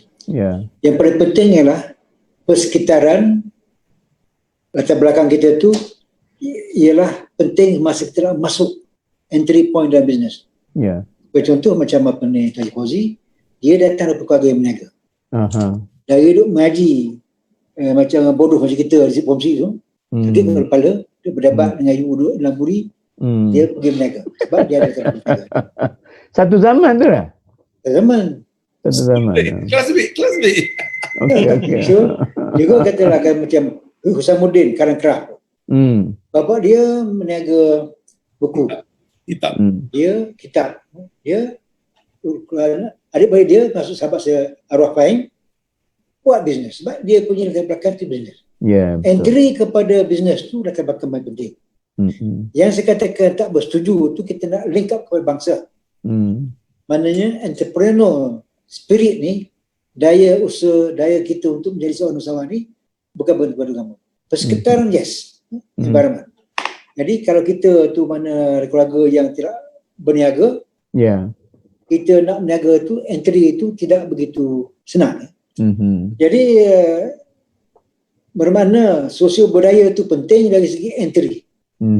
Tapi persekitaran mempengaruhi kita. Tapi bila kita berniaga individu, sebab apa ni berniaga batik dengan berniaga kereta itu lain. Tapi saya katakan tadi, John Paul Getty kata, kalau you boleh jadi berniaga batik yang baik, you boleh buat apa saja yang baik. Jadi itu dari segi management capability usahawan tadi. Yang kedua kita cakap tentang creativity yang unlimited, macam kata Dr. Rasdan tadi, creativity itu penting bagi seorang entrepreneur. Dan last kali bukan dengan international market. Kita nak meniaga international ni, kita mesti tentukan kita punya domestic market kuat. Macam Asia tu, domestic market kita very strong. Kalau kita pergi ke Indonesia tu 6 tahun, 7 tahun meniaga tu, tak untung pun. Jadi Asia Malaysia duduk tampung di sana. Itu juga dengan apa di Thailand. 3 tahun tak untung. Kita di sini kita ambil Oktober bulan September, bulan 12 dah dapat operating profit. Jadi kita nampak keupayaan anak Malaysia ni kalau kira bandingkan dengan Indonesia dengan 300 kali ganda. Dan kita punya workforce tu 70% orang Melayu dalam Asia. Baik dari segi pilotnya, dari segi cabin crew-nya, baik dari segi maintenance engineer sebagainya. Bermakna aktiviti kita di Malaysia ni jadi tinggi. Jadi tapi yang penting adalah mengebelengkan produktiviti itu kepada matlamat satu-satu usaha kita. Jadi macam Asia kita ada tagline everybody can fly. Sebab zaman yang murah. Tagline tadi kita cakap penting kita ada slogan. Jadi nak pergi overseas kita mesti kuat domestic market dulu. Bila kita dah kuat domestic market kita di Malaysia ni, baru kita pergi kepada Indonesia ataupun Indonesia dan juga Thailand. Kemudian bila dah Indonesia dan Thailand dapat untung, kita pergi Filipina dan pergi India. Itu cara kita. Jangan second day nak buat semua dunia. Tak boleh. Buat step at a time. Begitu juga dengan kita punya produk lain lah. Produk apa yang kita produce tu, kita mesti ada very strong base di Malaysia ni. Contoh Haji Fauzi pun berapa tahun dia dah bekerja dalam negeri, baru kita nak pergi ke luar negeri. Sebab kita kena ada strong domestic base. Dan rumusannya saya rasa jangan kita sangat-sangat cepat menganiaya bangsa sendiri. Maksudnya kita jangan menghina di sini. Kita juga menghina di sini. Saya daripada budak dulu pun kita rasa kita ni tak kurang daripada orang lain. Kita masuk universiti pun kan kita layak. Macam apa ni bapa pengurusi sendiri pun sampai jadi Profesor Emeritus. Kekuatan sendiri bukan bapa kita bersama siapa pun. Jadi kita jangan cepat menggagalkan usaha orang kita sendiri. Bimbing mereka, tolong mereka, dan saya percaya individu Melayu ni yang ada passion, yang ada desire, yang ada expectancy, belief akan berjaya di Malaysia. InsyaAllah. Okey. Terima kasih. Datuk Seri Presiden. Pada saya bercakap tentang soal nilai sosio budaya dengan masyarakat kita dan untuk perniagaan ni, saya nampak ialah angka. Angka yang saya maksudkan di sini, kerana kita kena faham, bila kita berniaga ni, kita takkan berniaga sembrono. Dan tentu ada angka yang kita nak capai, angka dalam bentuk keuntungan, angka dalam bentuk pendapatan dan sebagainya. Kerana itulah matlamat kita berniaga untuk mendapat pendapatan itu, angka tersebut. Jadi apabila angka yang kita nak sasarkan, kena balas dengan angka. Angka yang saya maksud ini adalah angka untuk di mana produk kita itu yang nak dijual, nak dibeli.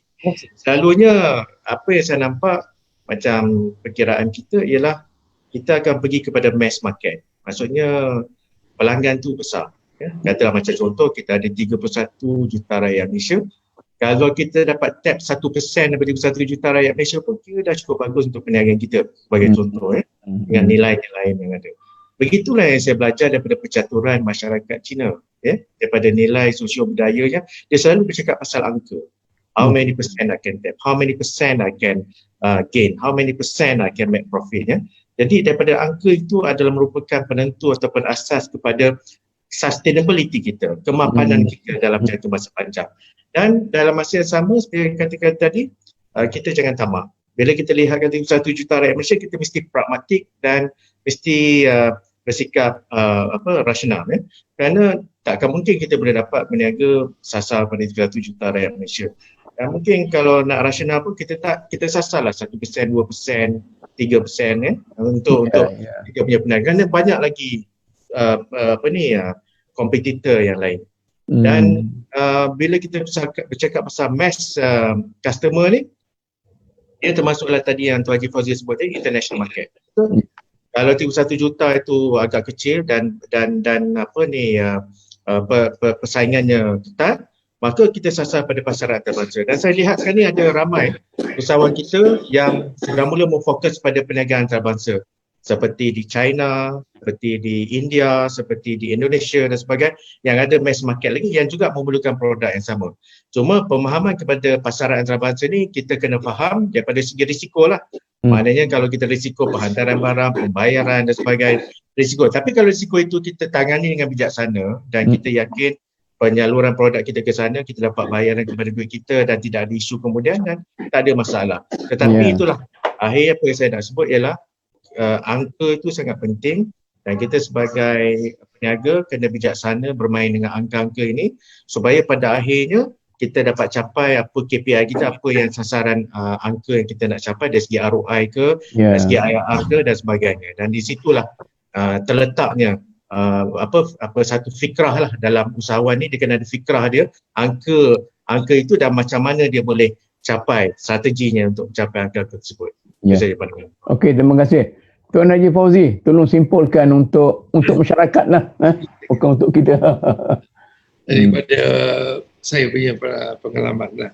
Dia macam, I think entrepreneur atau usahawan tidak berbeza lah. Entrepreneur ni memang dia tengok sesuatu benda tu, dia tengok lebih daripada the physical character of the benda tu. What can do to improve the object? This is always the entrepreneur.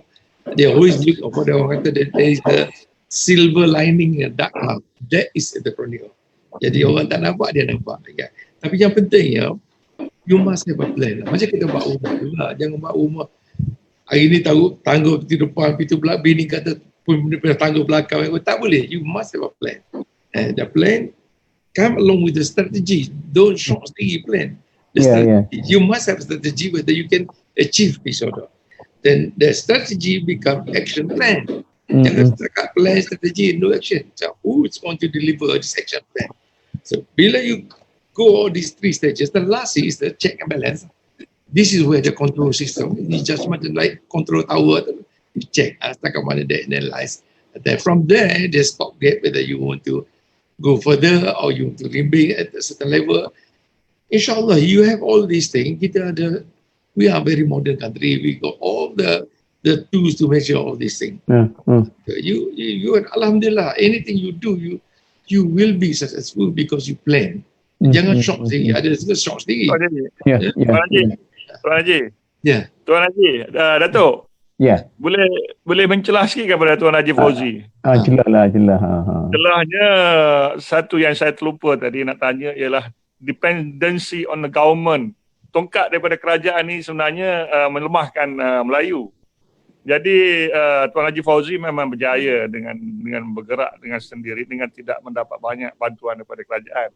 Jadi adakah bantuan kerajaan ni counterproductive? Sikit aja komen. Ya. Tuan Haji Fauzi. Okey, silakan. The certain areas are some counterproductive, some very disruptive. Ada cakap I punya very bad experience. Even though after 43, I still go into bad experience because of the policy of the government. Yeah, they impose a policy and they change overnight. They cost you millions of dollars. You cannot do anything. Yeah. So you kata sometime in the area when you want to do macam car with the AP, if you address why you need the AP because you want to buy the car as a supply, then you sell the car, you make the profit that you should make. But some people, they want to a shortcut, they jual AP. Jadi, when come problem like COVID ini, you don't have the pasaran, you don't have where your customers are, you lose that because you take easy way out. Yeah. This when we talk about government. In the other instance, the government policy, kita berkena banyak juga. Dia overnight, dia tukar goalpost. Ada hotel pasal kita kena. Yeah. So not really that. Katakan, I pergi jumpa dengan one of the ministers. Lepas COVID ni, ada satu tu, dia panggil penjanaan semula ni, capital. Penjana. So, I sendiri pun, kita pun perlu begitu. Kita 5 bulan bayar gaji tak boleh berniaga. You just waiting lah kan. So, we thought that we want to bridge the cash flow. Pak saya punya rakan-rakan pun, the association member pun apply. Acknowledgement pun tidak. Kata, ni apa haram ni? You kata ada juta bilon-bilon nak bagi siapa? Call the bank. Dia punya jawapan senang. You don't receive the reply, then we are disqualified. Macam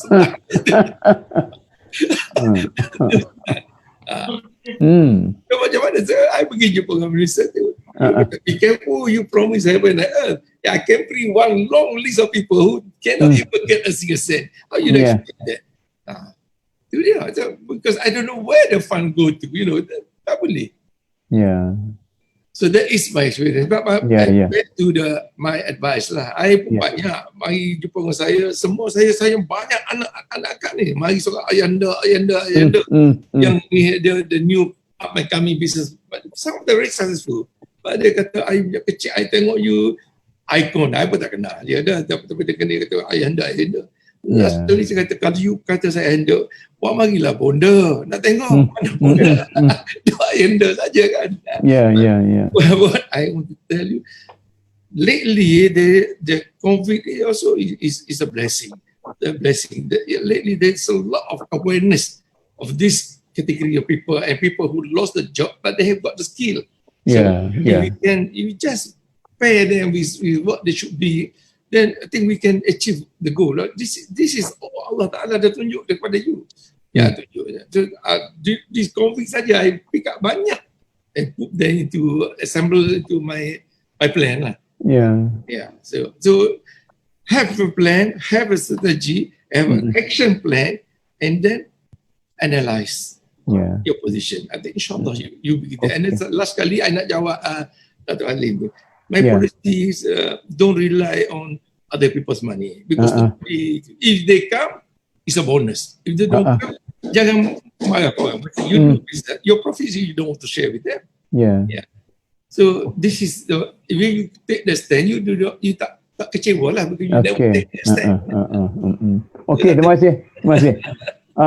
Dato' Alim, ada 1 minit boleh? Nak kata apa akhirnya? Terima kasih Datuk Pengerusi. Saya ni ingin mengucapkan terima kasih lah kepada apa-apa yang telah disebutkan oleh para panel kita ni. Cuma take home message yang saya nak sebut walaupun tak ada masa nak bincang. Saya rasa government pun ada buat silap dari segi disruptive entrepreneurship. Banyak polisi-polisi kerajaan yang memberi harapan kepada small entrepreneur, usahawan yang kecil-kecil, tapi bila dia masuk banyak mereka yang telah gagal.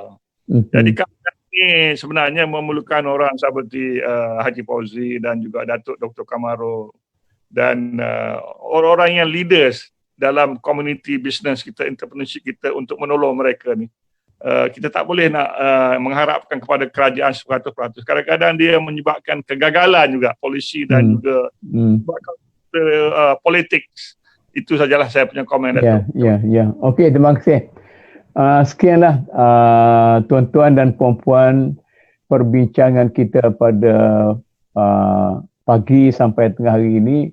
Walaupun perbincangan ini panjang 2 jam dan saya mengharapkan pada saudara-saudara di luar sana cuba mengulang-ulangkan. Saya sendiri sebagai juruacara pada pagi ini banyak saya belajar dan alhamdulillah saya tidak sekadar menguruskan perbincangan tapi juga saya belajar dan insya-Allah saya akan mendengar 1-2 kali lagi perbincangan kita ini, kita tambahkan kita punya kefahaman tentang bisnes walaupun kita adalah orang budaya. Dan untuk mengakhiri perbincangan ini saya sekali lagi mengucapkan terima kasih kepada semua ahli panel, kepada Datuk Dr. Halim yang membantu saya untuk perbincangan ini dan insya-Allah kita jumpa lagi pada suatu hari yang akan ditentukan Allah Subhanahu Wa Taala. Akhirnya wabillahi taufik. Wassalamualaikum warahmatullahi wabarakatuh. Waalaikumsalam. Ya, terima kasih. Terima kasih banyak.